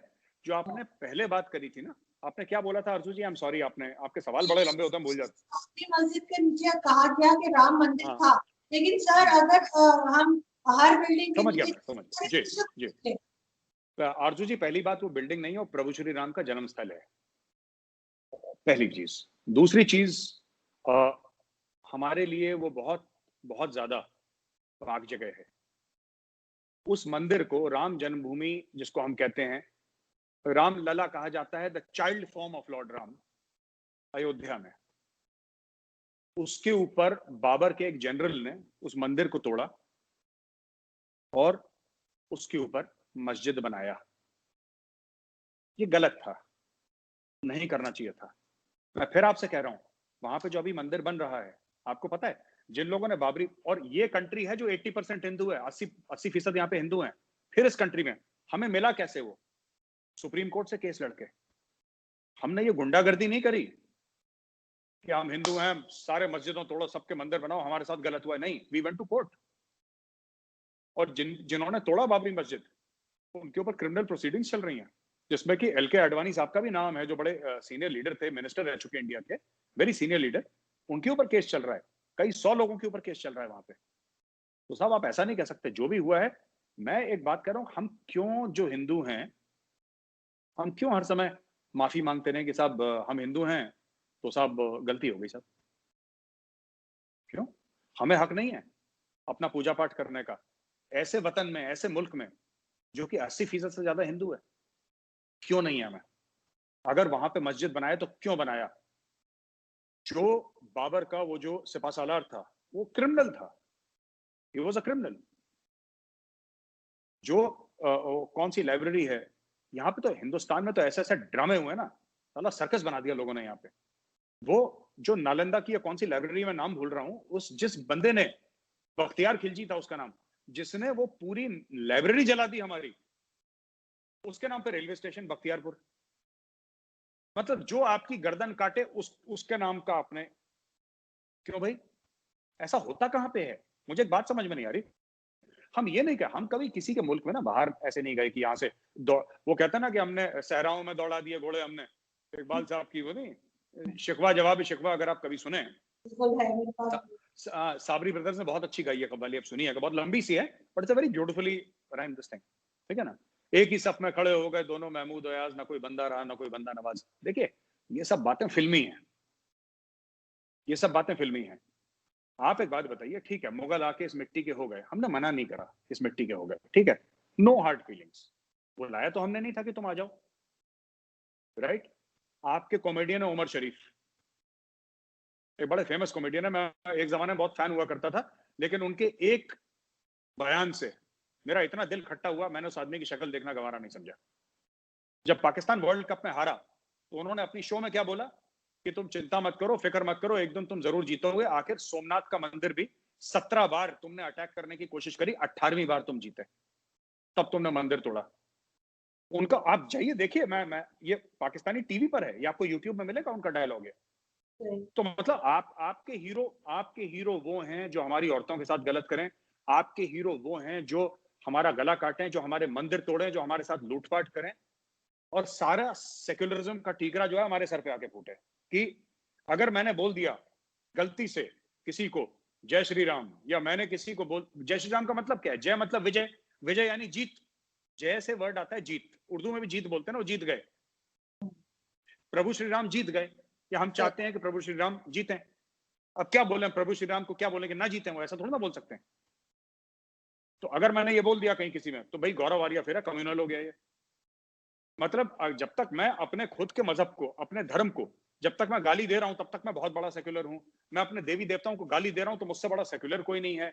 I will be invited to the right kind of parties, wining and dining होगी साहब, बिजनेस क्लास और फर्स्ट क्लास के टिकट्स होंगे। हिंदुस्तान में कई लोग हैं जिन्होंने अपना धंधा लगा रखा है, लेकिन उनकी अब दुकान खत्म होने लगी। हम ये नहीं कह रहे, जो भी अगर कुछ भी मुसलमान के खिलाफ हुआ है, मैंने उसके खिलाफ ट्वीट करा, मैंने आवाज उठाई है। सब बराबर के शहरी हैं, यहाँ पे कोई बड़ा छोटा नहीं है, ठीक है? यहाँ पे मुसलमान आर्मी चीफ बन सकता है, एयर चीफ तो रह चुके हैं, एयर मार्शल लतीफ मुस्लिम थे, वो बन चुके हैं। किसी सोल्जर का धर्म नहीं बताना चाहिए, लेकिन मैं बता रहा हूँ क्योंकि ना पाकिस्तान में अफवाह है कि वहां पे प्राइम मिनिस्टर या जनरल तो बहुत बड़ी बात है, वहां पे मुसलमान एक दरोगा तक नहीं बन सकता, जैसे पाकिस्तान में बहुत लोग कहते हैं, उनको पता ही नहीं इंडिया के बारे में। तो मैं सिर्फ ये कहता हूँ ना, ये सब बातें देखिए, ये सारी चीजें जो हैं ये गलत हैं। हमें हक है अपना सर ऊंचा रख के जीने का, और किसी को हक नहीं है ये कहने का बाबरी मस्जिद के नीचे अगर मंदिर था तो उसके ऊपर मंदिर बनना चाहिए, ठीक है? और ठीक है, आप इस्लाम धर्म को मानती हैं, लेकिन मैं आपको अयोध्या एक बार जरूर ले जाऊंगा अगर आप इंडिया आएंगे, आप देखिएगा, not for anything else, not for anything else. आप और कुछ नहीं, बैठ के वहां पे आरजू आप और हम खाना खाएंगे, प्योर वेजिटेरियन, शुद्ध शाकाहारी देसी घी का खाना खाएंगे वहां पे बैठ के, ठीक है? और आप देखिएगा, देखिए बात यह है कि हिंदू ने कभी किसी को रोका नहीं। यहाँ पे पारसी आए, हिंदुइज्म से ही निकले, जो जैनिज्म है, जो बुद्धिज्म है, कौन से धर्म से निकली? सिखिज्म कौन से धर्म से निकली? आपने कभी किसी हिंदू को देखते बोला? अभी आप देखिए, चाहे वो शिया हो, चाहे सुन्नी हो, चाहे बरेलवी हो, चाहे आपके देवबंदी हो, हैं तो सभी मुसलमान। लेकिन ये काफिर काफिर शिया काफिर, आपने, ये तो हमने तो नहीं बनाया, ये तो किसी मुसलमान ने ही बनाया है, क्योंकि हमारे यहाँ काफिर का कॉन्सेप्ट नहीं है। आपने कभी सुना किसी को, हिंदू को बोलते हुए कि जैन काफिर, बुद्ध काफिर, सिख काफिर और ये सब जितने भी लोग काफिर हैं? हमने तो कभी नहीं बोला किसी को, क्योंकि हमारे यहाँ कॉन्सेप्ट है ही नहीं काफिर का। Everybody is welcome. हिंदुइज्म में एक सेक्ट है, एक ब्रांच है हिंदुइज्म की, हु आर एथिस्ट्स। लेकिन वो एथिस्ट हैं। Atheism is also allowed in Hinduism. आप ये कहते हैं मैं हिंदू हूं लेकिन मैं भगवान में विश्वास करता ही नहीं, आप, Hinduism is a way of life. इसीलिए जिस चीज को आप पकड़ सकते हैं, आप पेड़ को पकड़ सकते हैं तो आप पेड़ को काट सकते हैं, आप पानी को कैसे काटेंगे? आप पानी को काटने, Hinduism is like water, it will keep on flowing till eternity. सही। ठीक है। लेकिन मेजर साहब, लास्ट में एक चीज मैं कहूंगी कि जो राम मंदिर आप लोग बना रहे हैं और आप लोग कह रहे हैं कि राम जी वहां पे पैदा हुए थे। दोबारा बना रहे हैं जी, बताइए। हाँ, दोबारा बना, तो वो नेपाल वाले तो कह रहे हैं कि वहां पे नेपाल में उनकी पैदाइश या वो वहां पे पैदा हुए थे नेपाल में। उस चीज को आप कैसे देखते हैं? क्योंकि ये तो क्लैश आ गया ना अब दोनों की बातों में। कोई क्लैश नहीं है। नेपाल का जो ओली है, हम्म, केपी शर्मा ओली, उसने पैसे खा रखे हैं करीब 50 करोड़ चाइना से। उसके स्विस बैंक में अकाउंट है जिसका हम खुलासा करेंगे अभी, ठीक है, विद अकाउंट नंबर। आप ठीक। नोट करिएगा, उसका अकाउंट नंबर होगा, खुलासा उसका होगा। और वो हनी ट्रैप हो चुका है। हनी ट्रैप कैसे हुआ मैं आपको ये भी बता देता हूँ। वहां पे जो चाइनीज एम्बेसडर है, शी इज अ लेडी, उस लेडी ने अपने इंटेलिजेंस एजेंट्स भेजे, जो चाइनीज इंटेलिजेंस वाले हैं, और किसी और के थ्रू इसको हनी ट्रैप करवाया। उस एम्बेसडर ने नहीं करा खुद हनी ट्रैप, और वो जो एम्बेसडर है उसके अंडर जो चाइनीज इंटेलिजेंस एजेंट्स हैं, उसने हुक्म दिया एम्बेसडर ने कि जाके इसको हनी ट्रैप करो। उसको हनी ट्रैप करवाया। ये ब्लैकमेल हो रहा है, इसलिए फालतू की बातें कर रहा है। अब एक बात बताइए, चाइना ने नेपाल की जमीन घेर ली, आपको पता है? चाइना ने नेपाल के गांव घेर लिए। सही। वो चाइनीज आया, पॉलिटिकल ऑफिसर, आर्मी लेके, पीएलए, बॉर्डर गार्ड्स लेकर आया। उसने बोला कि नेपालियों को बोला चाइनीज में, ट्रांसलेटर बता रहा था वहां पे, मेरे भाइयों और बहनों, कल तक तुम नेपाली थे, आज से तुम चाइनीज बन गए हो, मुबारक हो। कहानी खत्म। उसने ओवरनाइट उनकी नेशनैलिटी चेंज कर दी, उनके कुछ गांव ले लिए। अब आप एक बात बताओ, ओली का मुंह नहीं खुला। वो कह रहा है कि प्रभु श्री राम जो थे वो पैदा हुए नेपाल में, ठीक है, माँ सीता नेपाल की हैं, जो सीता माँ है हाँ, वो नेपाल के एरिया, उनको, वो जनक थे, तो जनकपुर अभी नेपाल में है, और राजा जनक के नाम से जनकपुर है, राइट। और ठीक। मैं आपको एक और बात बता दूं, थाईलैंड का राजा है, थाईलैंड के राजा का ऑनररी टाइटल पता है क्या है? क्या? लॉर्ड रामा द 10th या लॉर्ड रामा द 9th। ठीक। और बैंकॉक के बाहर कुछ जगह एक थी, उनकी कैपिटल उन लोगों ने बनाई थी पहले, अभी तो बैंकॉक है, बहुत साल पहले की बात है, कई 100 साल पहले। It was called Ayodhya. सही। तो ये जो चीज है ना कि ये आप देखिए, इनको, ओली को इतना सीरियसली मत लीजिए, कुछ दिनों का मेहमान है ये ओली। ये चीज आपको डिस्क्लोज करनी चाहिए ना, जब आप कह रहे हैं कि आप अकाउंट नंबर बताएंगे, सारी चीजें बताएंगे, तो वो बताना चाहिए, क्योंकि ऑफ कोर्स उस बात से कंफ्यूजन होती है। कोई कंफ्यूजन नहीं है। आपकी अपनी पार्टी, सॉरी, आपके अपने पॉलिटिशियन ये बात कर रहे थे, करने दीजिए, कांग्रेस। मेरा मेरा मेरा पॉलिटिशियन से क्या लेना देना? कांग्रेस करे, बीजेपी करे, मुझे क्या लेना देना उससे? मैं तो फौजी आदमी हूँ। नहीं नहीं, आपकी बात ठीक है, मैं ये कह रही हूँ कि जो आपके अपने लोग इंडियंस हैं वो भी ये बात कर रहे हैं कि राम जी जो थे वो नेपाल में पैदा हुए थे और वहाँ उनकी बात को मान रहे हैं। तो अगर ये बात सही है तो होना चाहिए। देखिए आरजू, एक बात बताइए, अगर कोई भी ये कहे कि हजरत मोहम्मद साहब मक्का में पैदा नहीं हुए थे, राइट, तो कत्लो गारत हो जाएगी, कत्लो गारत हो जाएगी इस्लाम में, गले कट जाएंगे, ठीक है। हिंदुइज्म में इतनी फ्लेक्सिबिलिटी है कि हिंदुइज्म अलाउ करता है। कल कोई बोल देगा श्री राम जी तमिलनाडु में पैदा हुए थे, कोई कहेगा महाराष्ट्र में पैदा हुए थे, कोई कहेगा कश्मीर में पैदा हुए थे, कहना तो सबको अलाउड है। इट्स अ वेरी, हिंदुइज्म को अगर आप एक पंथ की तरह, एक्चुअली मजहब और रिलीजन नहीं है ये, धर्म नहीं है, पंथ है ये, तो कभी बात करेंगे तफसील से, तब मैं आपको समझाऊंगा। Hinduism is a very very beautiful philosophy. है ना? It's a very beautiful philosophy. Not just Vasudev Kutumbakam that the world is a family. हम वो नहीं बात कर रहे. हम कह रहे हैं in all ना. It is like pure flowing water. ठीक है. आप it's a state of mind. It's not something that you can grasp in two hands. क्या हुआ? Abrahamic faiths थे ना. जैसे इस्लाम भी है, क्रिश्चियनिटी भी है. तो उनका क्या हो गया कि everything is आपका सब कुछ लिखा हुआ. आपकी एक किताब है. Right? आपके एक नबी है, नबी कई सारे आए, आखिरी नबी को आप मानते हैं, ठीक है. आपका नमाज पढ़ने का तरीका एक है, चाहे वो इंडिया में पढ़े, चाहे पाकिस्तान में पढ़े, चाहे इजिप्ट में पढ़े, चाहे वो अमेरिका में पढ़े. जहां पे मुसलमान है उसका एक ही तरीका है नमाज पढ़ने का. हमारे यहाँ हर 100 किलोमीटर पे पूजा करने की पद्धति बदल जाती है. अगर आप साउथ इंडिया में जाएंगे तो वहां पे मंदिर में जाएंगे तो वहां पे कौन कौन से भगवान की मूर्ति शायद मैं ना पहचान पाऊं, लेकिन मैं उसी श्रद्धा से जाके, जितना मैं प्रभु श्री राम के मंदिर में जाता हूं, उसी श्रद्धा से जाके वहां पे भी अपना सर झुकाऊंगा, वहां पे भी नमन करूंगा, वहां पे भी दंडवत प्रणाम करूंगा जमीन पे लेट के, उसी श्रद्धा से. क्योंकि किसी के लिए तो है वो. तो मेरा जो थॉट प्रोसेस है, हिंदू फिलॉसफी है, राइट, उसमें कोई गैर नहीं है, कोई अपना नहीं है, ठीक है. इनफैक्ट आई शुड से कोई गैर नहीं है, सभी अपने. वो मुसलमान हो, हिंदू हो, सिख हो, ईसाई हो, कोई फर्क नहीं पड़ता. आप आइए, स्वागत है आपका. बिल्कुल. वी हैव हजारों सालों से लोग आ रहे हैं, ठीक है. कोई अच्छे मन से आया, कोई बुरे मन से आया, कोई तोहफे लेकर आया, कोई तलवार लेकर आया, सबका स्वागत है. हिंदू पहले भी हिंदू मेजोरिटी थी. आजकल की तारीख में इंडिया सेक्युलर सिर्फ इसलिए है आरजू जी, लोग काफी बुरा मानते हैं जब ये बात कहता हूं, लेकिन सच है ये. India is 80% Hindu because secularism is हिंदुओं के. Secularism not as a western philosophy. Western philosophy की बात नहीं कर रहा सेक्युलरिज्म. सर्वधर्म संभव की हम बात करते हैं. सब बराबर हैं. मेरे लिए कोई काफिर नहीं है. मेरे लिए ये नहीं कि ये गैर हिंदू है तो मुझसे छोटा है. ये कॉन्सेप्ट ही नहीं है. वो गैर हिंदू हो नहीं हो वो ठीक है, वो अपनी जगह, all right, it's okay. We are very happy go lucky people. हमें कोई ज्यादा फर्क नहीं पड़ता किसी से. आप आइए फिर इंडिया में, फिर आपको दिखाते हैं सब. बहुत शुक्रिया मेजर साहब कि आपने ज्वाइन किया आज. Thank you so much. और जाने से पहले मैं नहीं कहूंगी, आज मेजर साहब कहेंगे कि चैनल को सब्सक्राइब करने के लिए. बिल्कुल बिल्कुल. आरजू जी के चैनल को सब्सक्राइब करिए, लाइक करिए और बेल आइकन दबाइए.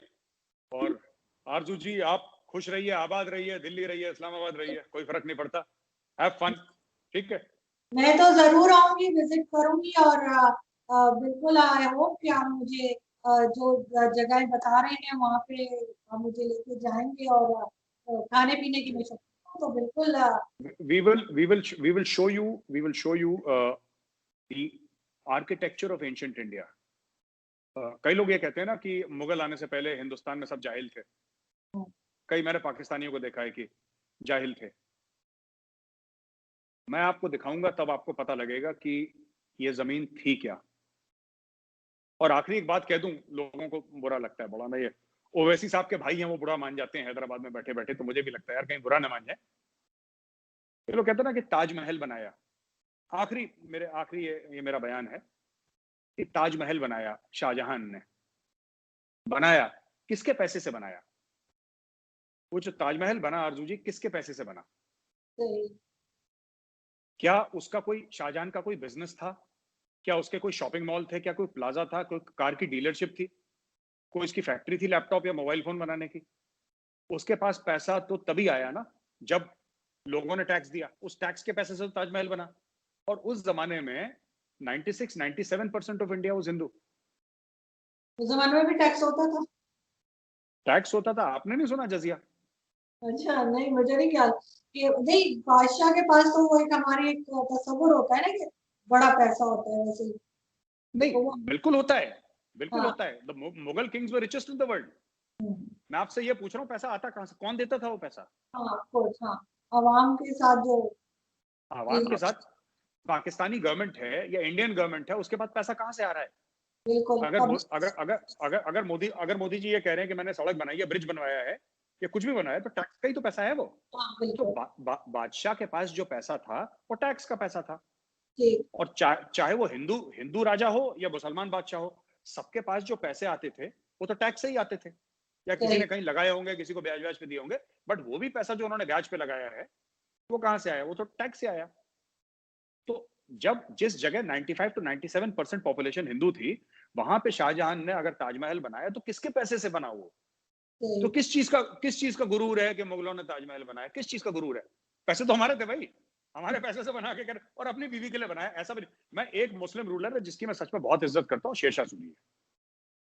उसने एक्चुअली बहुत काम करा लोगों के लिए, एंड इट इज अनफॉर्चुनेट कि ये वो जल्दी वो फौत हो गए, वो जल्दी चले गए इस दुनिया से। वरना शेरशाह सूरी पठान था, शेरशाह सूरी अगर वो जिंदा रहता तो वो बहुत कुछ ग्रैंड ट्रंक रोड वगैरह, पोस्टल सिस्टम वगैरह, उस आदमी ने 5 साल के लिए था वो, शायद कुछ ऐसी 5-10 साल के लिए उसने बहुत जेन्युइनली काम करा है। मुगलों ने सिर्फ अय्याशी करी है, लोगों का पैसा लूट के अपनी बीवी के लिए, अपने चाचा के लिए, अपने मामा के लिए, वही वो नेपोटिज्म कर करके मुगलों ने करा। ये एक्चुअली मेरिट बेस्ड था आदमी है, बहुत अच्छा आदमी था ये शेरशाह सूरी। तो ये चीज है। चलिए आरजू जी, फिर कभी और बात करते हैं आपसे।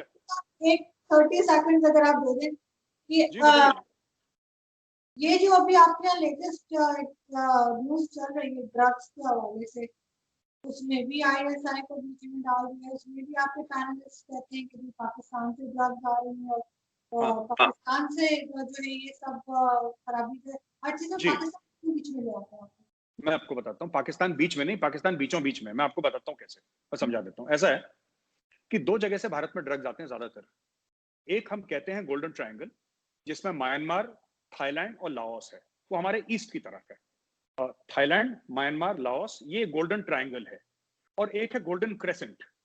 गोल्डन क्रेसेंट जैसे वो चांद नहीं होता, चांद क्रेसेंट होता है, क्रेसेंट मून, उसमें है ईरान, पाकिस्तान और आपका अफगानिस्तान। ये जो एरिया है यहाँ पे ड्रग्स है। और इंडिया में जो सबसे ज्यादा ड्रग्स की प्रॉब्लम है, वो तो अभी फिल्म इंडस्ट्री आ गई इसलिए बीच में लोग है, आपका पाकिस्तानी अनिल मसरत, वो बैठा रहता है लंदन में, पार्टियां वार्टियां करता है इनके साथ। असली issue is narco terrorism. Defensive offence में मैंने एक वीडियो करा था और बहुत पहले अनिल मसरत की फोटो दिखा के बोल दिया था कि ये बंदा है।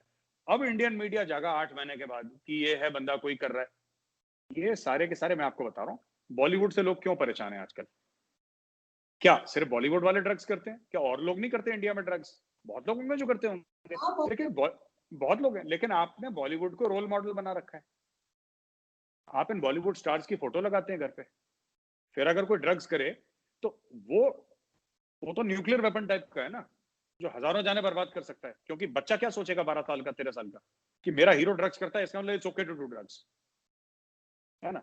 मैं ये नहीं कह रहा कि असली प्रॉब्लम ड्रग्स नहीं है, असली प्रॉब्लम नार्को टेररिज्म है। नार्को टेररिज्म, ये तालिबान के पास पैसे कहां से आते हैं? आप कभी सोचिए ना, तालिबान के पास पैसे कहां से आते हैं? ये जो टोयोटा के पिकअप्स चलाते हैं और ये करते हैं वो करते हैं, ये पैसे कहां से आते हैं तालिबान के पास? ये तो अफगानिस्तान से नहीं है, ये जो ड्रग्स वगैरह ये तो ज्यादा अफगानिस्तान की तरफ से। वही तो ना, ड्रग्स। हाँ। ड्रग्स जो आप कह रहे हैं, मैं आपको एक और चीज बता दूंगा, लेकिन आपको फिर खराब ही ना लग जाए, मैं इसलिए थोड़ा सा घबराता भी हूँ इस चीज से।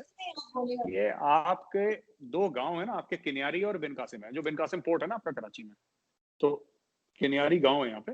तो सड़क आती है बीच में, पूरे सिंध को, पंजाब को क्रॉस करते करते खैबर पख्तूनख्वा जाती है। एक जमाने में, अब तो फेंस वेंस लग गया आप लोगों का, पाकिस्तानी आर्मी ट्रक्स में ड्रग की स्मगलिंग होती थी, मैं आपको बता रहा हूँ। और इसमें आर्म्स की स्मगलिंग होती थी, और जहां पे वेपन्स का था, ये तो आपके खुद पाकिस्तानी ब्रिगेडियर जो ISI में थे उसने लिखा है। द बेड ट्रैप किताब का नाम है, पढ़ लीजिएगा, आपको खुद पता लग जाएगा। मैं अपने मन से कुछ नहीं कह रहा, मैं पाकिस्तानियों की किताब पढ़ता हूं जो पाकिस्तानी जर्नलों ने खासतौर से लिखी होती हैं, और पाकिस्तानी की जर्नल की किताब मैं सामने रखता हूं, बोला कि जी मैं नहीं कह रहा, आपका जर्नल कह रहा है, इस सफे पे, इस पन्ने पे, इस पैराग्राफ, इस लाइन में, ये आप खुद पढ़ लो, आपको पता लग जाएगा उसने क्या बोला है। हम तो काफिर हैं, तो कोई बात नहीं, हमारी बात ना माने। आपको बुक का या आर्टिकल का रेफरेंस साथ देना चाहिए, ताकि कोई ये ना समझे कि आप अपने मन से बात कर रहे हैं या अपनी तरफ से बोल रहे हैं। वो रेफरेंस होता है तो लोग उसको रीचेक कर सकते हैं ना, डबल चेक हो सकते हैं। मैं द बेड ट्रैप आप पढ़ें किताब, आप आयूब खान साहब की जो बायोग्राफी आप वो पढ़ें। इन सब लोगों ने क्या करा, किस तरीके से, याया खान साहब की पढ़ें आप, जियाउल खान साहब की, जियाउल साहब की पढ़ें। जो लोगों ने किस तरीके से पाकिस्तानी मुल्क को उसमें आग लगा दी, सिर्फ अपने अपने अपनी ग्रीड के लिए। उन्होंने, ठीक है, आपका जुल्फिकार अली भुट्टो हो सकता है कि वो डायनास्ट था बहुत बड़ा, लेकिन डेमोक्रेसी एक ऐसा पौधा है ना, you have to show patience. आपने कभी सोचा कि इंडिया में, आपको लगता है इंडिया में करप्शन नहीं है? इंडिया में इतना करप्शन होगा कि रोज पाकिस्तान की जो जीडीपी है उससे ज्यादा यहाँ पे लोग खा जाते होंगे। अभी तो बहुत कम हो गया इंडिया में, तो मोदी ने जब से चाबी लगाई है तो काफी कम हो गया, पर अभी खत्म नहीं है, अभी भी है करप्शन, ऐसी बात नहीं है, और अच्छा खासा है, लेकिन पहले से कम हो गया, मैं ये कह रहा हूँ। पर एक जमाने में तो इतना ज्यादा था, तो इंडिया में भी होता है करप्शन। लेकिन यहाँ पे कौन सा जर्नल है जो ऐवान सदर घुस गया और बोला कि नहीं कल से मैं आपका सदर बनूंगा? नहीं हुआ कभी इंडिया में। क्यों नहीं हुआ?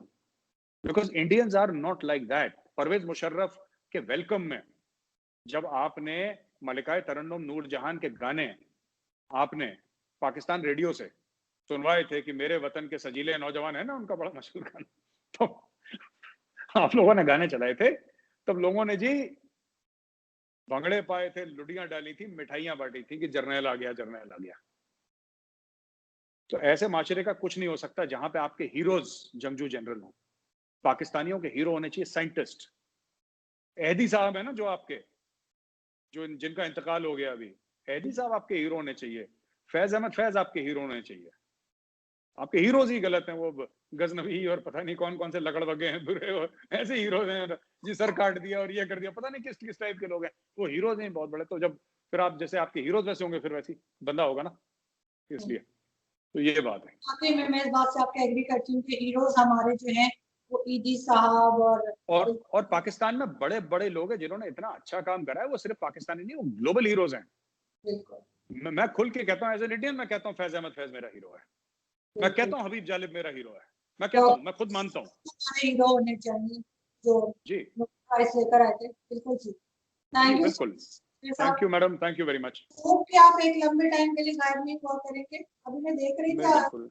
कॉल कर रही थी आपको कि 2 महीने के बाद आता है, तो जी लोग जी समझते हैं शायद हमारा कोई झगड़ा हो गया है, तो प्लीज ऐसी कोई बात नहीं है।